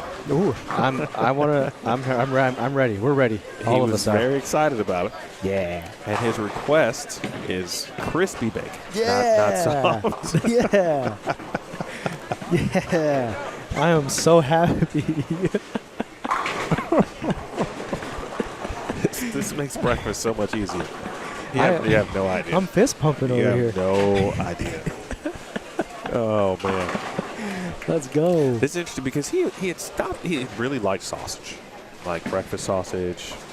And I think he had kind of grown out of it to some degree because that's all he was eating from a breakfast like meat perspective. Yeah. And he just wouldn't ever try bacon. But his brother would. His brother likes it. So now we might have a substitute. Time for some variety. Well, we try, man. We try. Doesn't always work out. But again, as parents know, you just keep trying. That was a good shot there, Noah. We got Nick on this pair as well, 27 and 28. Aiden Finchie, Aaron. I'm going to try a segue. How about this one? Do your sons like popcorn? Yes, love it. Perfect, because the EYT has a popcorn fundraiser. Just how you draw it up, that Riley. starts tomorrow. That's actually a very good point that you bring up. Really cool fundraising opportunity. And all of the players, parents, of course, can create their own stores. And then I believe if they reach $700 with regards to fundraising, they get Free entry? a free entry Yeah. into an event. It is called Double Good Popcorn. Yes, plenty of double good. I've purchased a ton in my day. Okay, I've never had it, but I've heard very good reviews. A lot of flavors as T continues to put up numbers here. Yeah, they've got a large, I mean, not like a large variety. They don't have 20. I don't want to say that, but they do have upwards of 7 to 8 flavors. Your traditional, butter, cheese, caramel, They've got a version of the Chicago mix if you're a Garrett's popcorn fan, for example. They've got some jalapeno. They've got some not quite flaming hot, but they've got a version of that of their popcorn as well. Then I might be missing two more. That sounds They've fantastic. got a kettle corn as well. So Double Good virtual fundraiser. This is for, like you mentioned, our bowlers. Parents can also participate. But we will be creating a pop-up store. Each individual can do this to try to sell Double Good popcorn. It starts tomorrow, September 7th. It goes until September 11th. And the awesome thing about it is that half the proceeds will go back to the EYT, which supports running the tournaments, paying out scholarships, and helping all these great bowlers go to college, hopefully, if that's in their plans. And the way to do it, we've got a link on our Facebook page. You can check it out while you're here if you're watching through our Facebook channel. You'll download the Double Good app, enter the event code, which is posted on the page, and then create your pop-up store. So you can share it with family, friends, and everyone in between for a chance to eat some good popcorn. Link has been posted in the Facebook chat. Also will be posted right now here on YouTube.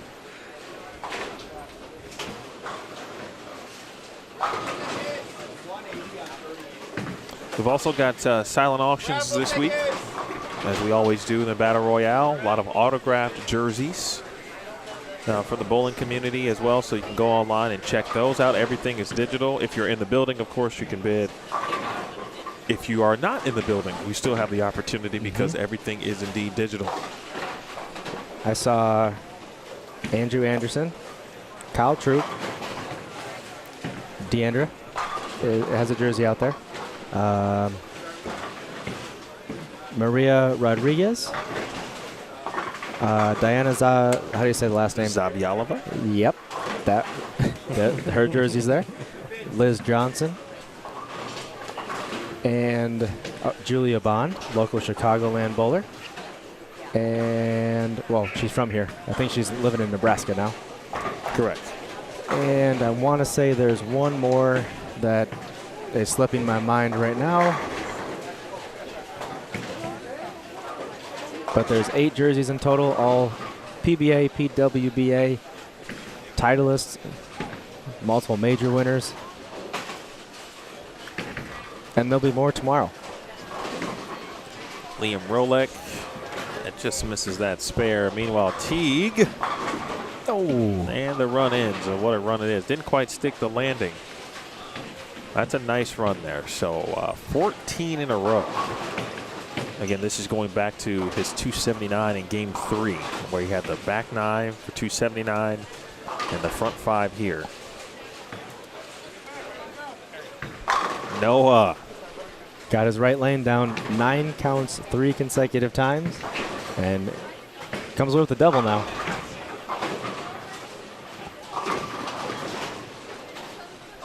All right, spare shot after 14 strikes in a row. Nicely done. Always, it feels a little shaky sometimes if you're on a string like that, and then you've got to throw a second ball. You're like, all right, I can do this. I know how to do this. A long time has passed since he shot. I mean, it's been since frame 3 of the last game. That was at least 40, I would say 40 to 45 minutes since his last spare shot. In total, in the amount of frames, right? He's bowled 16 frames. In the last 2 games, he has missed twice. When you look at it from that aspect, if you're going with shots, right? He had 11 strikes in the previous game, so he has thrown again 16 strikes in the last 18 shots. That's how you turn a long tournament into a shorter tournament. It's pretty impressive bowling here from Young T. Let's see where where he is after 3. We determined that he was in U18 boys, and you might think he would be in the lead, but unsure of his first 2 games. So he went 215, 225, 279. He was the leader in U18 boys after 3 at plus 119. Bobby Bennett also shot 275 the same game. He's second at plus 84. And then Devin McKiskey coming off a 136 game when he shot 300. Oh, which is wow. even more impressive. That's great grind and comeback there. And he now sits at plus 39. Wow. Bobby Bennett, I don't think I've seen him bowl in person before. I got to watch a few shots when he was on the low end. I'm trying to find where he is now. He should be right in this area. There he is. He is on 25 and 26. I think that's a Chris Vi replica jersey. Throws it well. How do you know that? How do I know that? Yeah. I just kind of recognize it. Okay. Actually, I can tell you exactly how. LWS. That's where he. I don't know if you know this one. That's an old jersey of Chris Vi's. When he was first going on tour, he had a part-time job with LWS, and I think they were some type of accounting or financial firm. Interesting. That was when he was first. This was, I don't know, 10 years he's been on tour now. When he was first going out. How about that? Yeah, that's where he was working, and they supported him and kind of sponsored him, supported him with a part-time job and letting him go out and pursue his dreams. Obviously, he's not had to work at that place ever since. He's done pretty good for himself. It would be intriguing if he still worked a couple hours a week. Yeah, that is not confirmed. I don't know. Might have to ask him about that. Yeah, but that's how I recognize LWS. Young Aaron Odujebi. I don't know if I've seen Aaron before. I was talking to Riley about this earlier and how, on the PWBA tour, and that's where I spend most of my time, every 4 years, 3 to 4 years, you start to see, and realistically, every year you get new athletes from college. But it seems every 3 to 4 years they start to really make an impact on the tour as they continue to learn, understand, how to succeed at that level. And that's happening here, of course, as our athletes go off to college, many of whom started in the U12 division, and they bowled, so many years. Obviously, there's a time and a place where they move on, and players that we talked about like Landon Griffin, Luke Kwiatkowski, the Jordans, that is, Landon Griffin, Abby Starkey, Gianna Brandolino, as an example, all going to college. They are there as we speak. And now it's time for new players to, take those spots, if you will, and lead the next generation of the Elite Youth Tour. Someone like T. Green, for example, who is putting in work. The Madison Sauls of our world. Sarah Doty, who also bowled that Peoria Regional with Leah Basevic. Olivia Titus was there. Autumn Stroll bowled. There was one other player that we took a photo with that I can't recall at the moment. But those are good examples. Jade is actually over on 25 and 26. Bang. I love somebody who doesn't come to play. He didn't play with his outfit, right? He's got the royal blue pants, the baseball junior gold jersey, all matched up. He's got the headband rolling. And not only does he look good, he's bowling good. Yeah, he is. It seems like he is clicking on all cylinders right now. No hesitation, full confidence. And it's working, leading the way so far. When's the last time you threw a bowling ball? Oh, actually, last weekend. Okay. Good for you. Yeah. Before that, it would have been June? Yeah. I think it was like the last week or so of June. So I basically took the whole month of July off, almost the whole month of September, and then I bowled last weekend. Oh, okay, Leah Pacific. She got that to fall, huh? I turned my head too quick. Well, we don't see Leah she doesn't do a lot of what I would call like emotional items after a shot, right? Now she's not running it out and that kind of thing, but yeah, watch this. Yeah, she does get the break, and then watch the subtle hand move to signify that she carried that.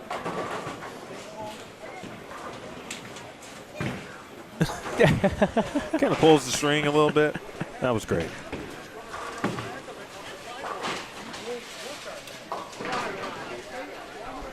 That's some solid bowling going down on 31 and 32. That's on the bottom right of your screen. Might have to check that out full screen in a little bit.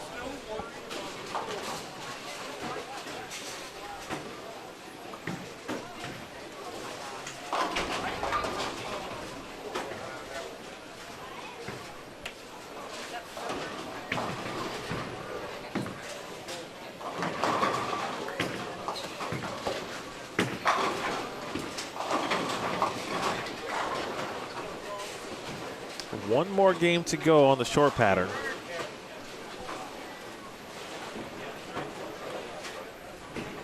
Five games on both, or I should say all three patterns. We'll have a long pattern to this afternoon that begins at 2 p.m. Central Time, and then we'll have the medium pattern in the morning, and we will begin 1 hour earlier tomorrow morning. That's at 8 a.m. and not 9. Again, 8 a.m. Central.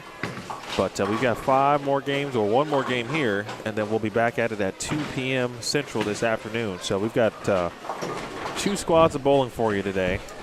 Nice job by Madison.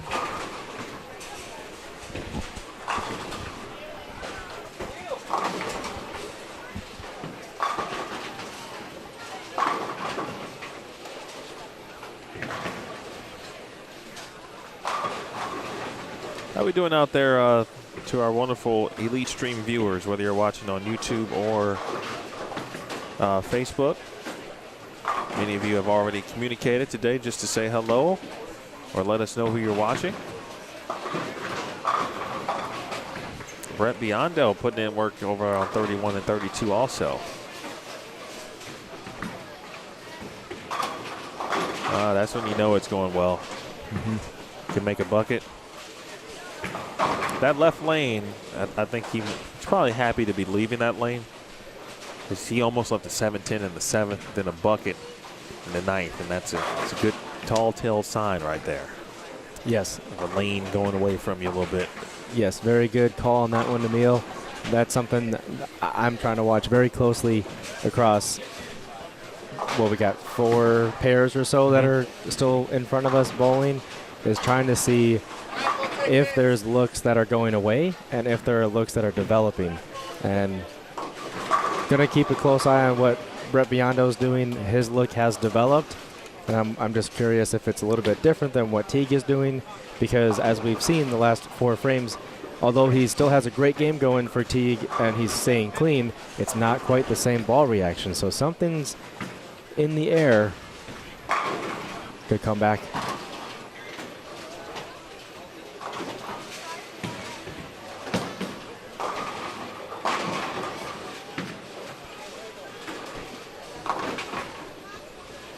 Washout spare for Leia in the 10th frame. Gives her a mark and a chance for a fill ball. She's going to try something different.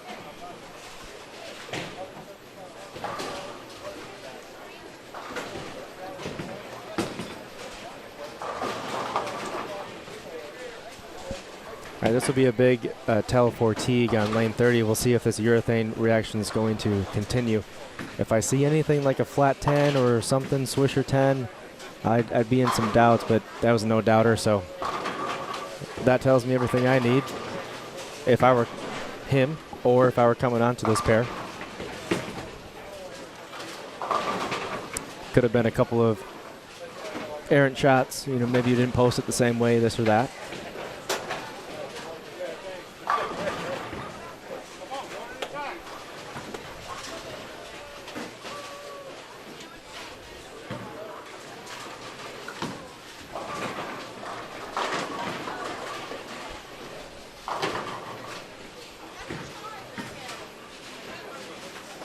And he didn't like it and comes over the strike. little misroom too. 248. At least on that lane. Yeah, left lane may be a little bit different than the right lane.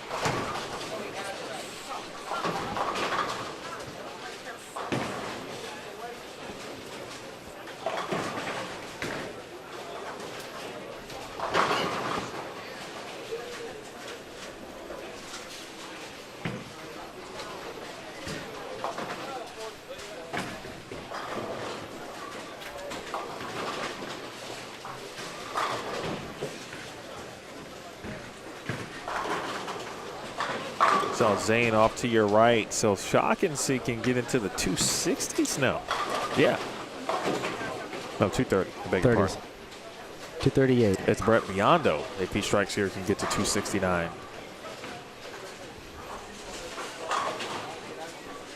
It's hard for me to tell if this is a level or if it's a urethane ball for Biondo.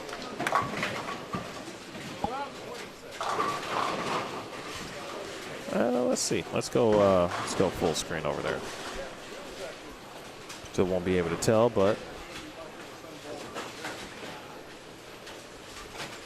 just depends what the logo and the pin color is. great Too shot. hard to tell.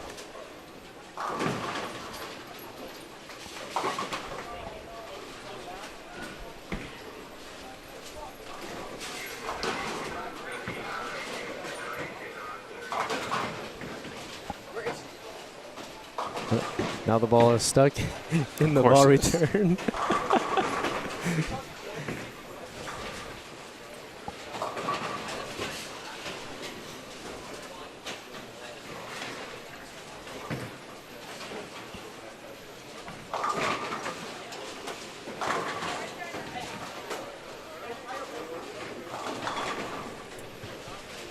I'm going to take a guess and say it's a level.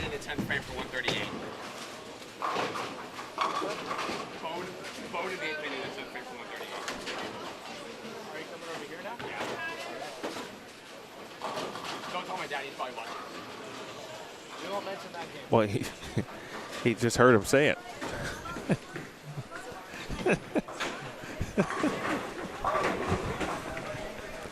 Kids.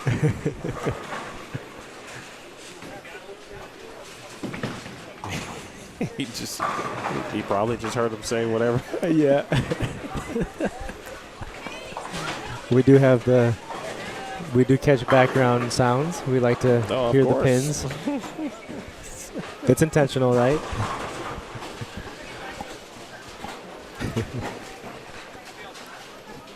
All right, Aaron shoots 160. Let's go over to Zane. Just packs the punch right there, the Zane Shaughnessy. I don't want to assume that. We assume that he might go bowl for his dad. I can't think of the program that his dad coaches, though. That's leaving me for some strange reason. I'll look that up here in a moment. And Haley finishes out with 176.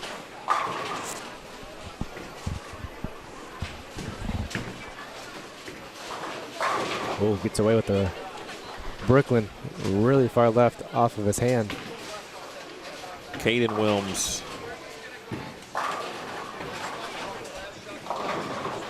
Trying to get it to Peel and sees the bucket.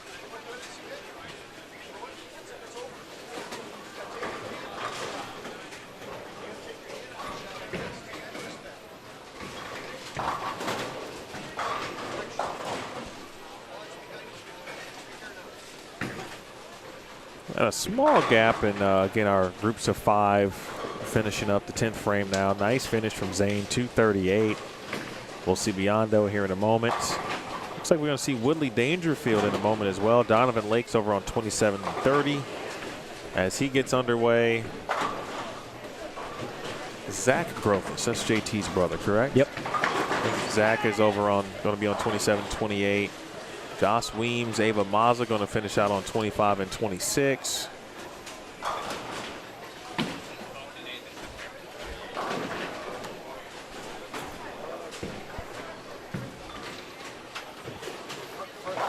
Ava's actually wearing her Junior Gold Show jersey.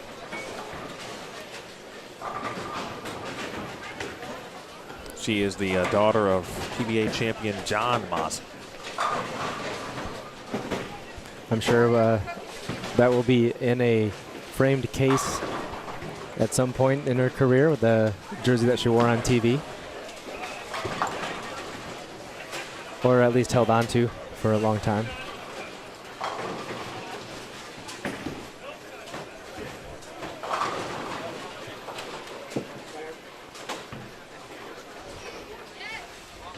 Biondo one frame away from getting to the 260s. I still don't think it's a level. You don't think so? No, but Yeah. we'll be seeing more levels though in the future, based on some news that happened. Yeah, that's true. Earlier this week. Oh, whoa! Okay. He too going Brooklyn on the second shot. He said, "Hey Zane, you want Brooklyn in the 11th? Watch this." Maybe it's a black hammer. Could be. I'm not sure. Certainly could be. All we know is he's in the 260s. Stay behind the line, keep the ball in the lane, and he's trying a different ball.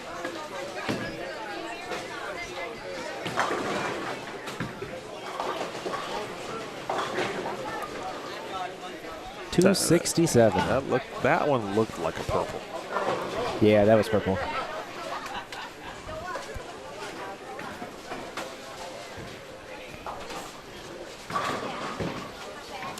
Chloe Ciziga over on 29 and 30 in our U23 division. She won in August. Yes. U23 title.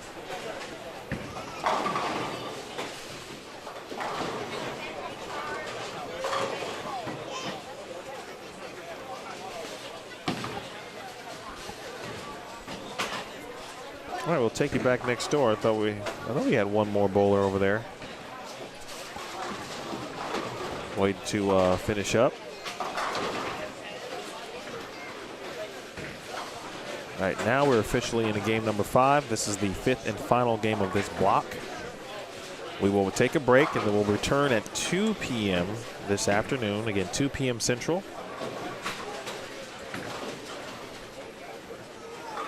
Spoon River, thank you, Mike.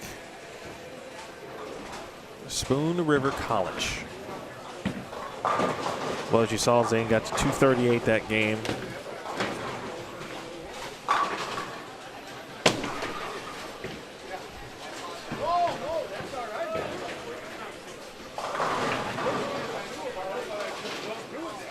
If they had a score correction or a change next door, or maybe a ball return, one or the other, on 13 and 14. Woodley Dangerfield. Can we take a look where Biondo and Zane were prior to that game? Sure.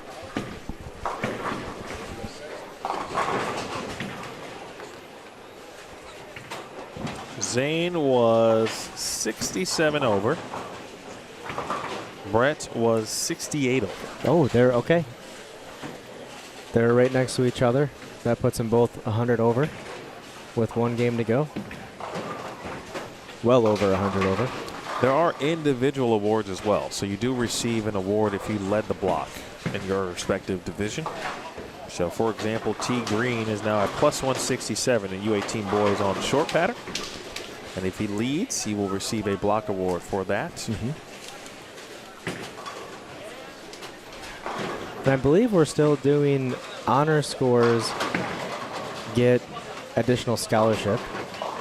I don't remember the dollar amount, if it was 50 or 100. I believe that's still the case, so we'll have to follow up and make sure we're still doing that. And if we are, then we have one for Mr. Devon, who's on 29.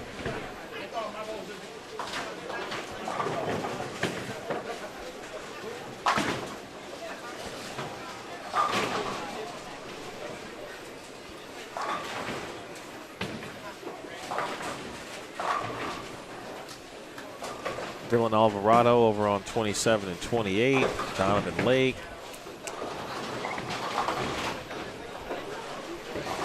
McBenz, Devon, we just talked about.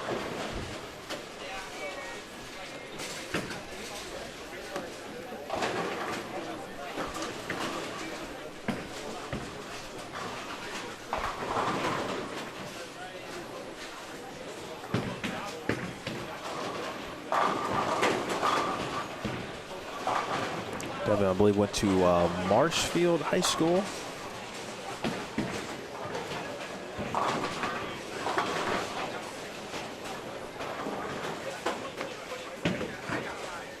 You were up at the state tournament for Wisconsin high school, weren't you? Yes, the last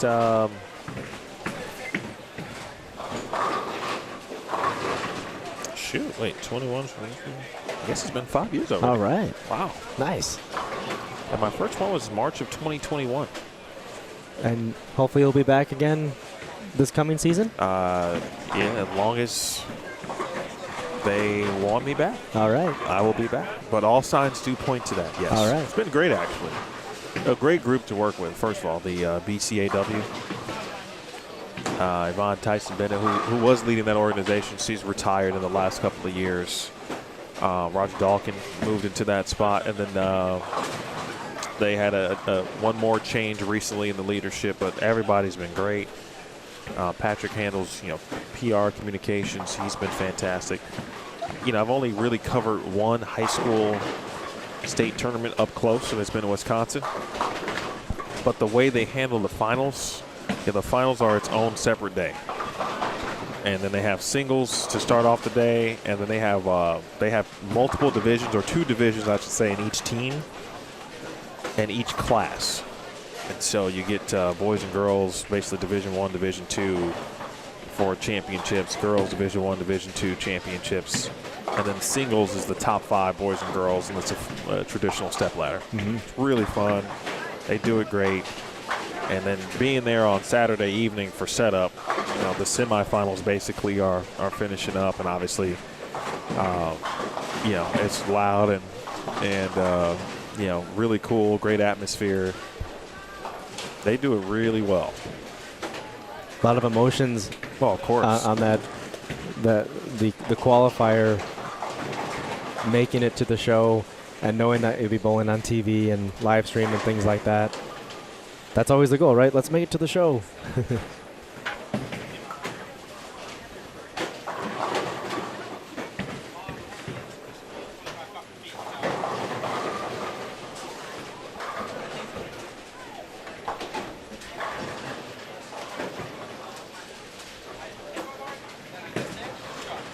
Speaking of Devin. Nice.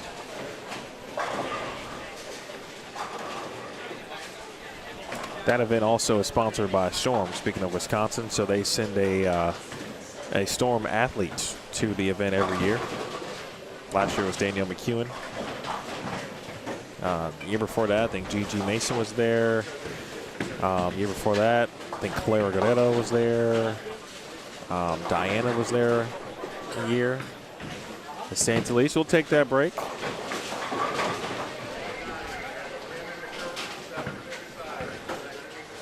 Be interesting to have a Storm athlete here. Yeah, the Battle Royale. We've done that before. It's been a couple of years, but we have done that before.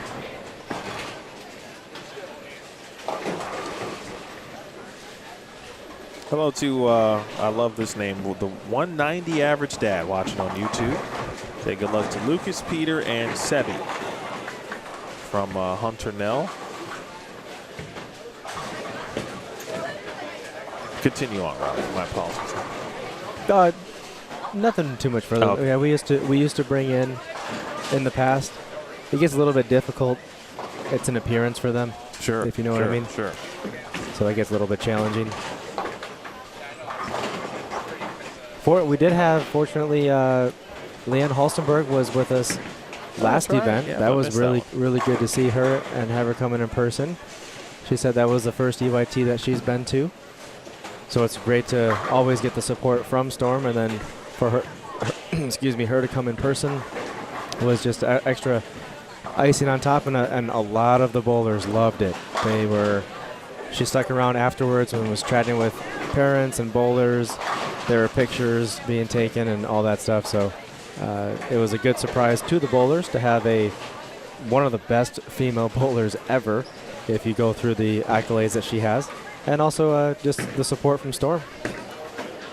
She's a great human being in general. And there are athletes certainly who have no idea that she was as good as she is or was as a bowler. And she still gets out there every now and then too. Yeah. She was the referent. She was the hook it player. Yes. On the women's tour for quite some time. For kind of Michelle Feldman kind of changed that game. Who also is recently elected to the USBC Hall of Fame. Congratulations to Michelle Feldman. One day, one of these players might be inducted into the USBC Hall of Fame.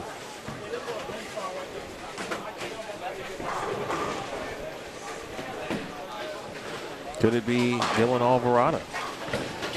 Could it be Zach Benz?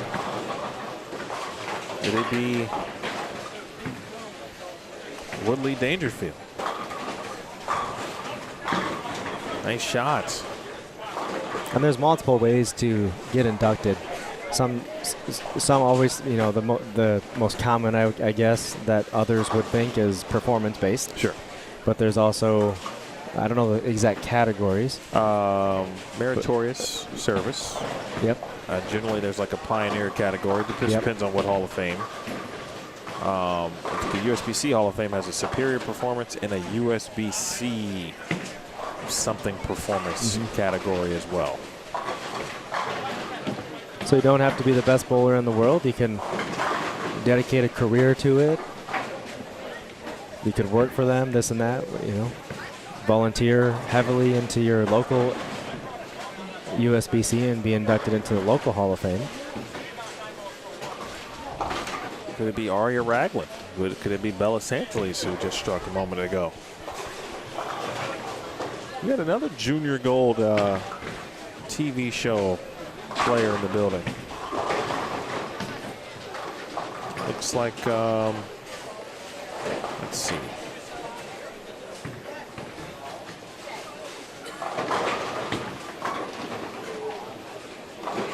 Isaiah Derflinger. I thought I recognized him. That's how I recognized him. Yeah. I was looking, he was on the low end, and I'm like, man, I think I know who this is, but I don't know who he is. I swear I've seen him before. And it was exactly right, man. It was a Junior Gold TV. Yep, he won U15 boys. Yes. That's his second Junior Gold title. You know, earlier we were talking about like Anthony, Joss, like, man, they're so good. Like, how the heck have they not won Junior Gold? And here's a player who's won two. Derflinger won. I'm sorry, he won U12, and then he made the show this year, I believe, in U15. It took second. Correct. Yes.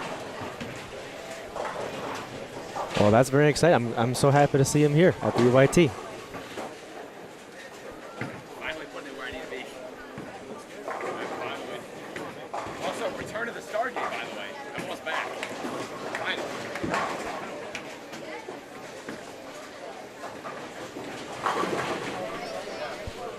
Yeah, he finished third. Speaking of Derflinger, I mentioned Ava Maza. She was second in U15. She lost to Anna Antony. But Autumn Strode ended up getting a Team USA or Junior Team USA developmental squad selection in the process as well. Lucas Dresdale also earned a spot on the developmental team. Both Autumn and Lucas are here today as well.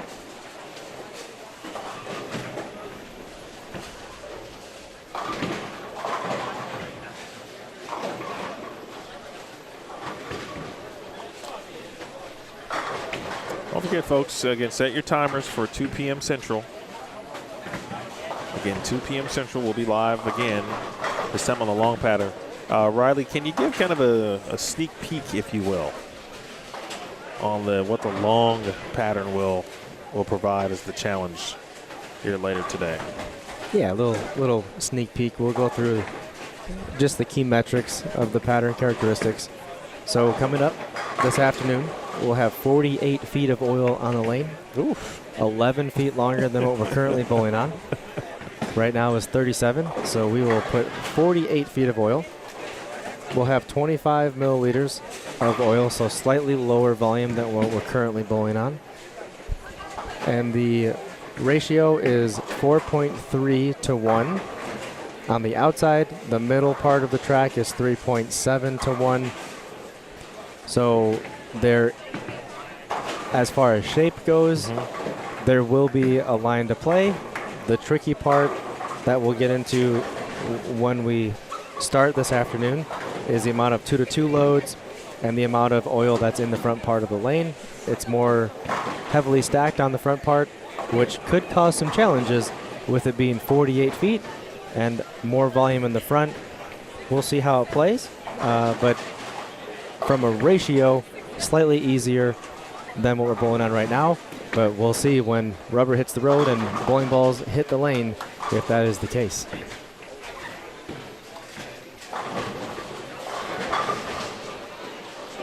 I wonder who came up with that. Is that a racing phrase?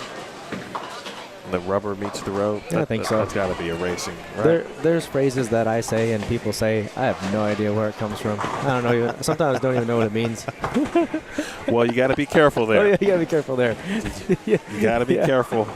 Make sure you look it up. I was talking to, I can't remember who, but it was a broadcaster. And we were talking about sayings, right, that have become very traditional things you'd say. And, like, let's say you're calling a basketball game, and there's just certain things that have, withstood the test of time. And I can't remember the exact phrase, and it's actually good that I don't, because that broadcaster said they ended up looking up what that phrase meant, and it was not something you'd actually want to be saying. And most people don't know the meaning of it. So I was like, oh, yeah, that's not something you really want to. Almost say. got a. Well, sorry. Come on, Headpin. We almost got a. That's a headless strike. We almost had a strike from Woodley there. That was a domino effect, but leaves the headpin. Young Donovan Lake. Donovan's now. He's been local. His parents did move. They move south. But Donovan is going to Calumet College of St. Joseph.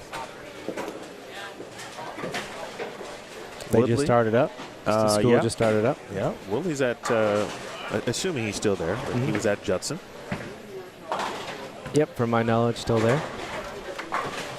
You couldn't have picked there's a lot of local programs, St. Xavier, Governor State, of course, which our own Melanie McDaniel is the head coach of. They're actually starting, or will be starting, a boys team. Okay, Josh Weems to our left. I'm going to show that 10-pin to business.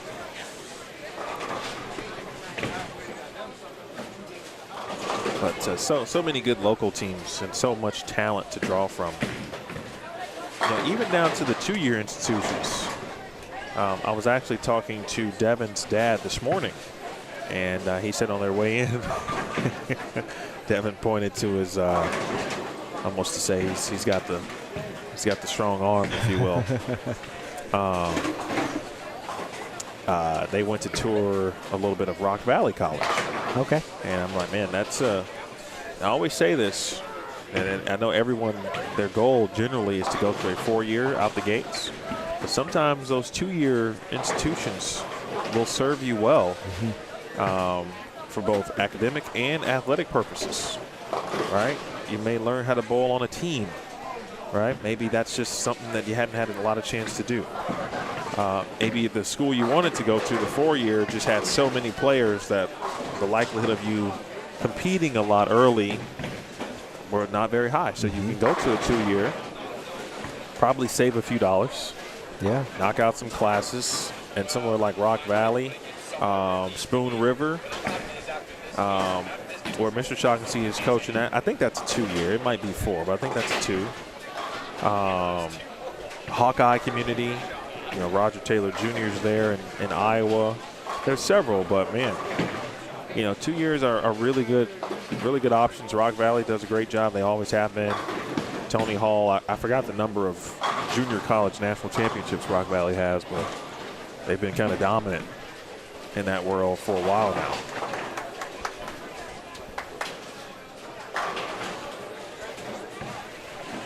Or you could be like Riley and go to a good 4-year like a McKendree, for example. Win yourself a national championship. Yeah, it's a different path for everybody in the college world, and community colleges, 2-year colleges, junior JUCOs or junior colleges. It all leads to a different path, and some of those, like you mentioned, if it is a 2-year, it's a great way to get experience.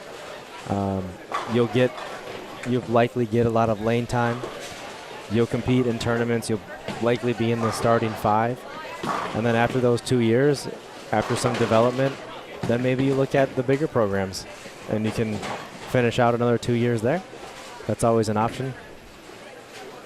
I was keeping up with the McKendree men's Instagram and Facebook page, and I think they just finished up their tryout portion. So I was getting some sneak peeks of videos and reels that they were posting, and they are still talented out there. Dennis Knepper and Sean Bivey down there, and recruiting and everything that they're doing, developing talent. It's like every single video I saw was like, wow, that person throws it good, that person throws it good. I was like, whoa, that person chose to go there? Awesome. So it's exciting to see as an alumni.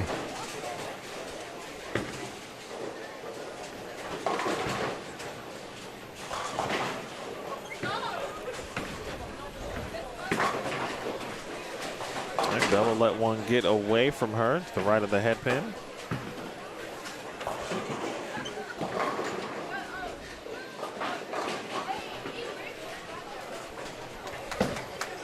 There are some groups that have finished up. They can go get lunch. A few more lunch options, certainly. If you're here local, you can hit the restaurant. If you're looking for something around the bowling center, on the way in, I saw that Chick-fil-A is now open, and there's a Starbucks. Which those are two things that were not here the last time we were here, of course, in September of 2024. So shout out to Joliet. Making it big.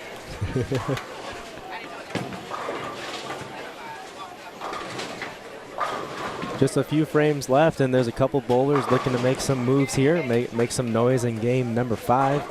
Chloe's got a double heading into the 9th frame, and that's Devin, to no surprise, has 4 in a row, approaching his 8th frame.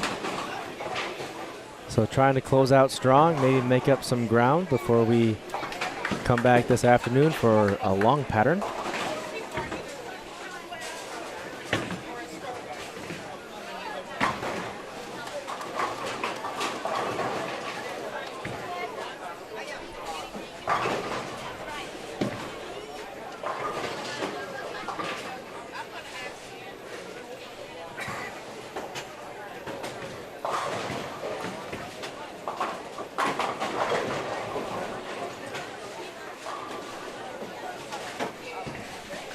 Donovan's got some heat on the spare ball, 23.27 miles an hour. And that's down lane. That's not off his hand. He's bringing the heat with that spare shot. Oh, Alvarado, that was picture perfect. Posted it. Split the 8-9. Great time for that one in the 9th frame.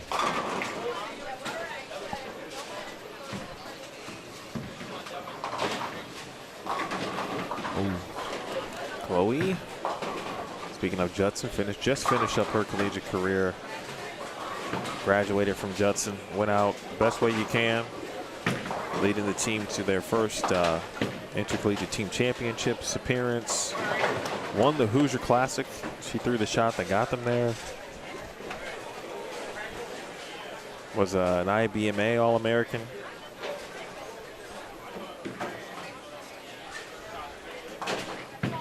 And she'll be going back to Judson for a master's degree, and she'll be helping out, coach there as well. and her academics have just began as well in the last week or two. The graduate assistant position is now become a normal role in college bowl. Yeah. Seen a lot of really good athletes who put in their time as players, come back to pursue secondary education, and then of course be a part of the coaching staff in that role. That ball would have pushed about 5 frames earlier for Donovan on that lane. And now you could tell a little confusion there, right? Like, what? Well, how did that happen? Why did that happen? Woodley. Jinx. Knock on wood. That was a loud strike. Chance for 213. I saw him in Houston at the Lucy. Was he bowling? He was not bowling. Oh, he was there watching. Interesting. And I'm like, that's a long way to go to watch. Yeah. I was hoping that you would say he was bowling. No, he was not bowling. But I think his family had moved there recently. Oh, no way. Yeah, we usually see his mom running around over here. Not sure if it was his immediate family, but there were some family members who are now in Houston. Okay. And so he was there. That's got appeal, and it will. Yeah, he's going to help someone's college. Not sure which one. Now, I don't know if Dylan is in school as well, but I thought I overheard a conversation this morning. Kind of someone asked how things are going with regards to school. So I do feel like we've got a lot of our collegiate athletes, and of course that's what you'd find in the U23 division. Yeah. That's where the collegiate group is. Yep, of which Dylan is part of here this week. Yeah, we encourage you guys, anyone out there, whether you're watching and you're in college or St. Xavier. Know someone, St. Xavier, awesome. Or know anyone that is in college and bowls. This is open to collegiate bowlers. We have this U23 division. You can accept cash or scholarship money, so no reason not to bowl. Chance to win some E/T events. You win cash or scholarship, whatever you may choose.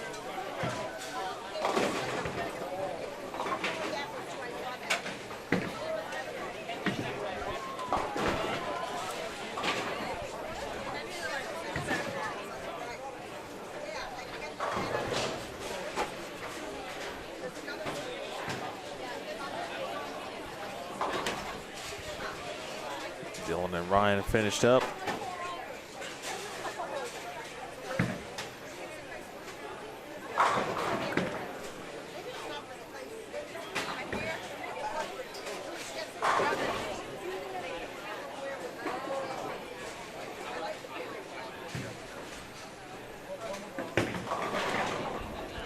I feel a cool breeze.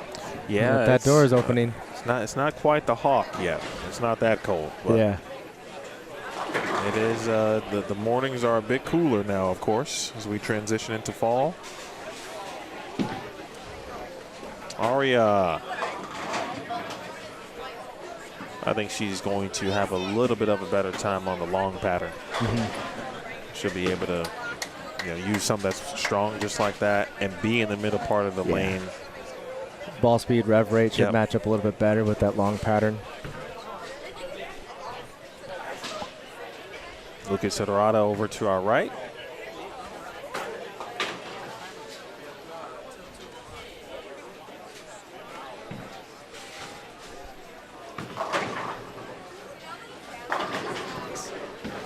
Let's go, Woodley. He went to Sandburg High School. Yeah, big hit, big double. One more here takes advantage of an additional 21 pins, I believe, into 11 pins. 213 if he strikes out.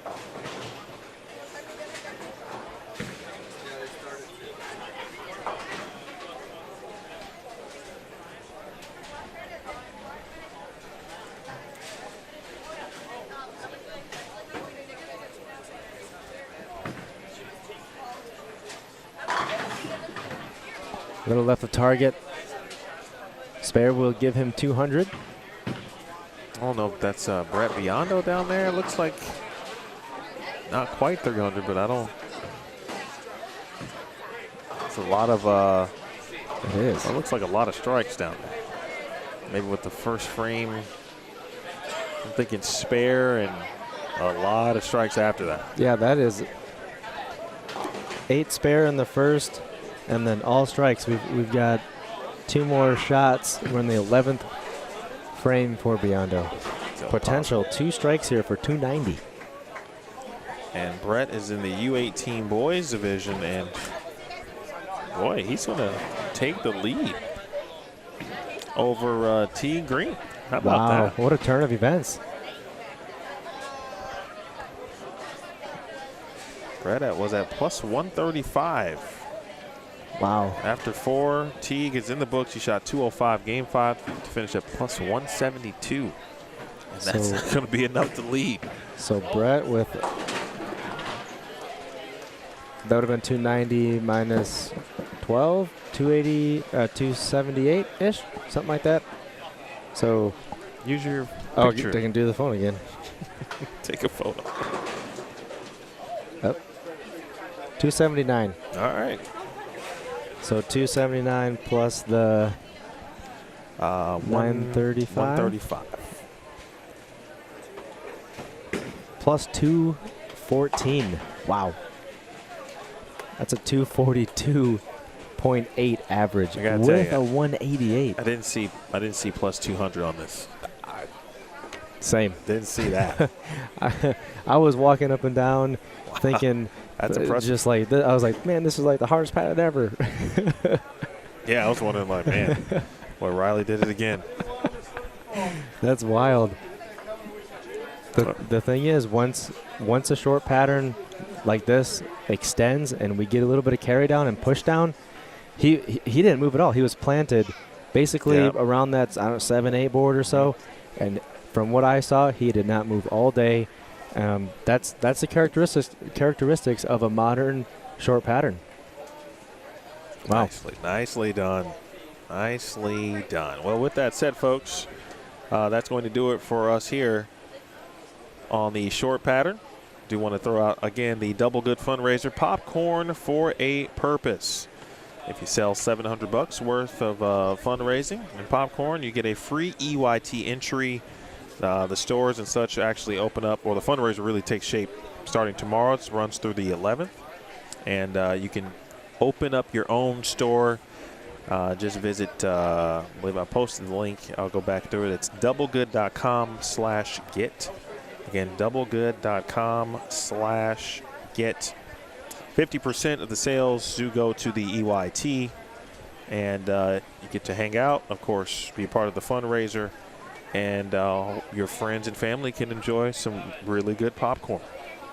With that said, thank you again to all of our sponsors: Storm, Turbo, Gail Volschel, H5G, Fast Track Physio, Dexter, and of course, Bowl Stream TV. Thanks, Emil. You're welcome.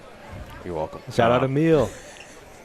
Thanks to Riley Smith for hanging out. He'll be joining us, of course, during the long pattern. We'll break this pattern down again and see what contrasts we will see, which certainly should be some.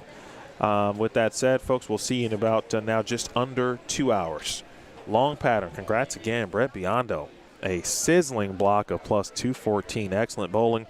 We'll go over the standings, of course, when we return as well. For our entire staff, of course, our founder, Deandra Asbeatty, Melanie McDaniel is here. Aretha is here. Megan is here. Jawan, Steve, Riley's here, of course. Hello. Nora, Corbin, and I think that their Rochelle? staff. Rochelle is here today. Shout out to Rochelle and Pat, our great videographer. For our entire staff here, and of course the wonderful staff here at Joliet Town and Country Lanes, we say so long for now. We'll see you at 2 p.m. Central. This has been a presentation of Round 1, Block 1 on the short of the 2025 Elite Youth Tour Battle Royale. We'll talk to you soon.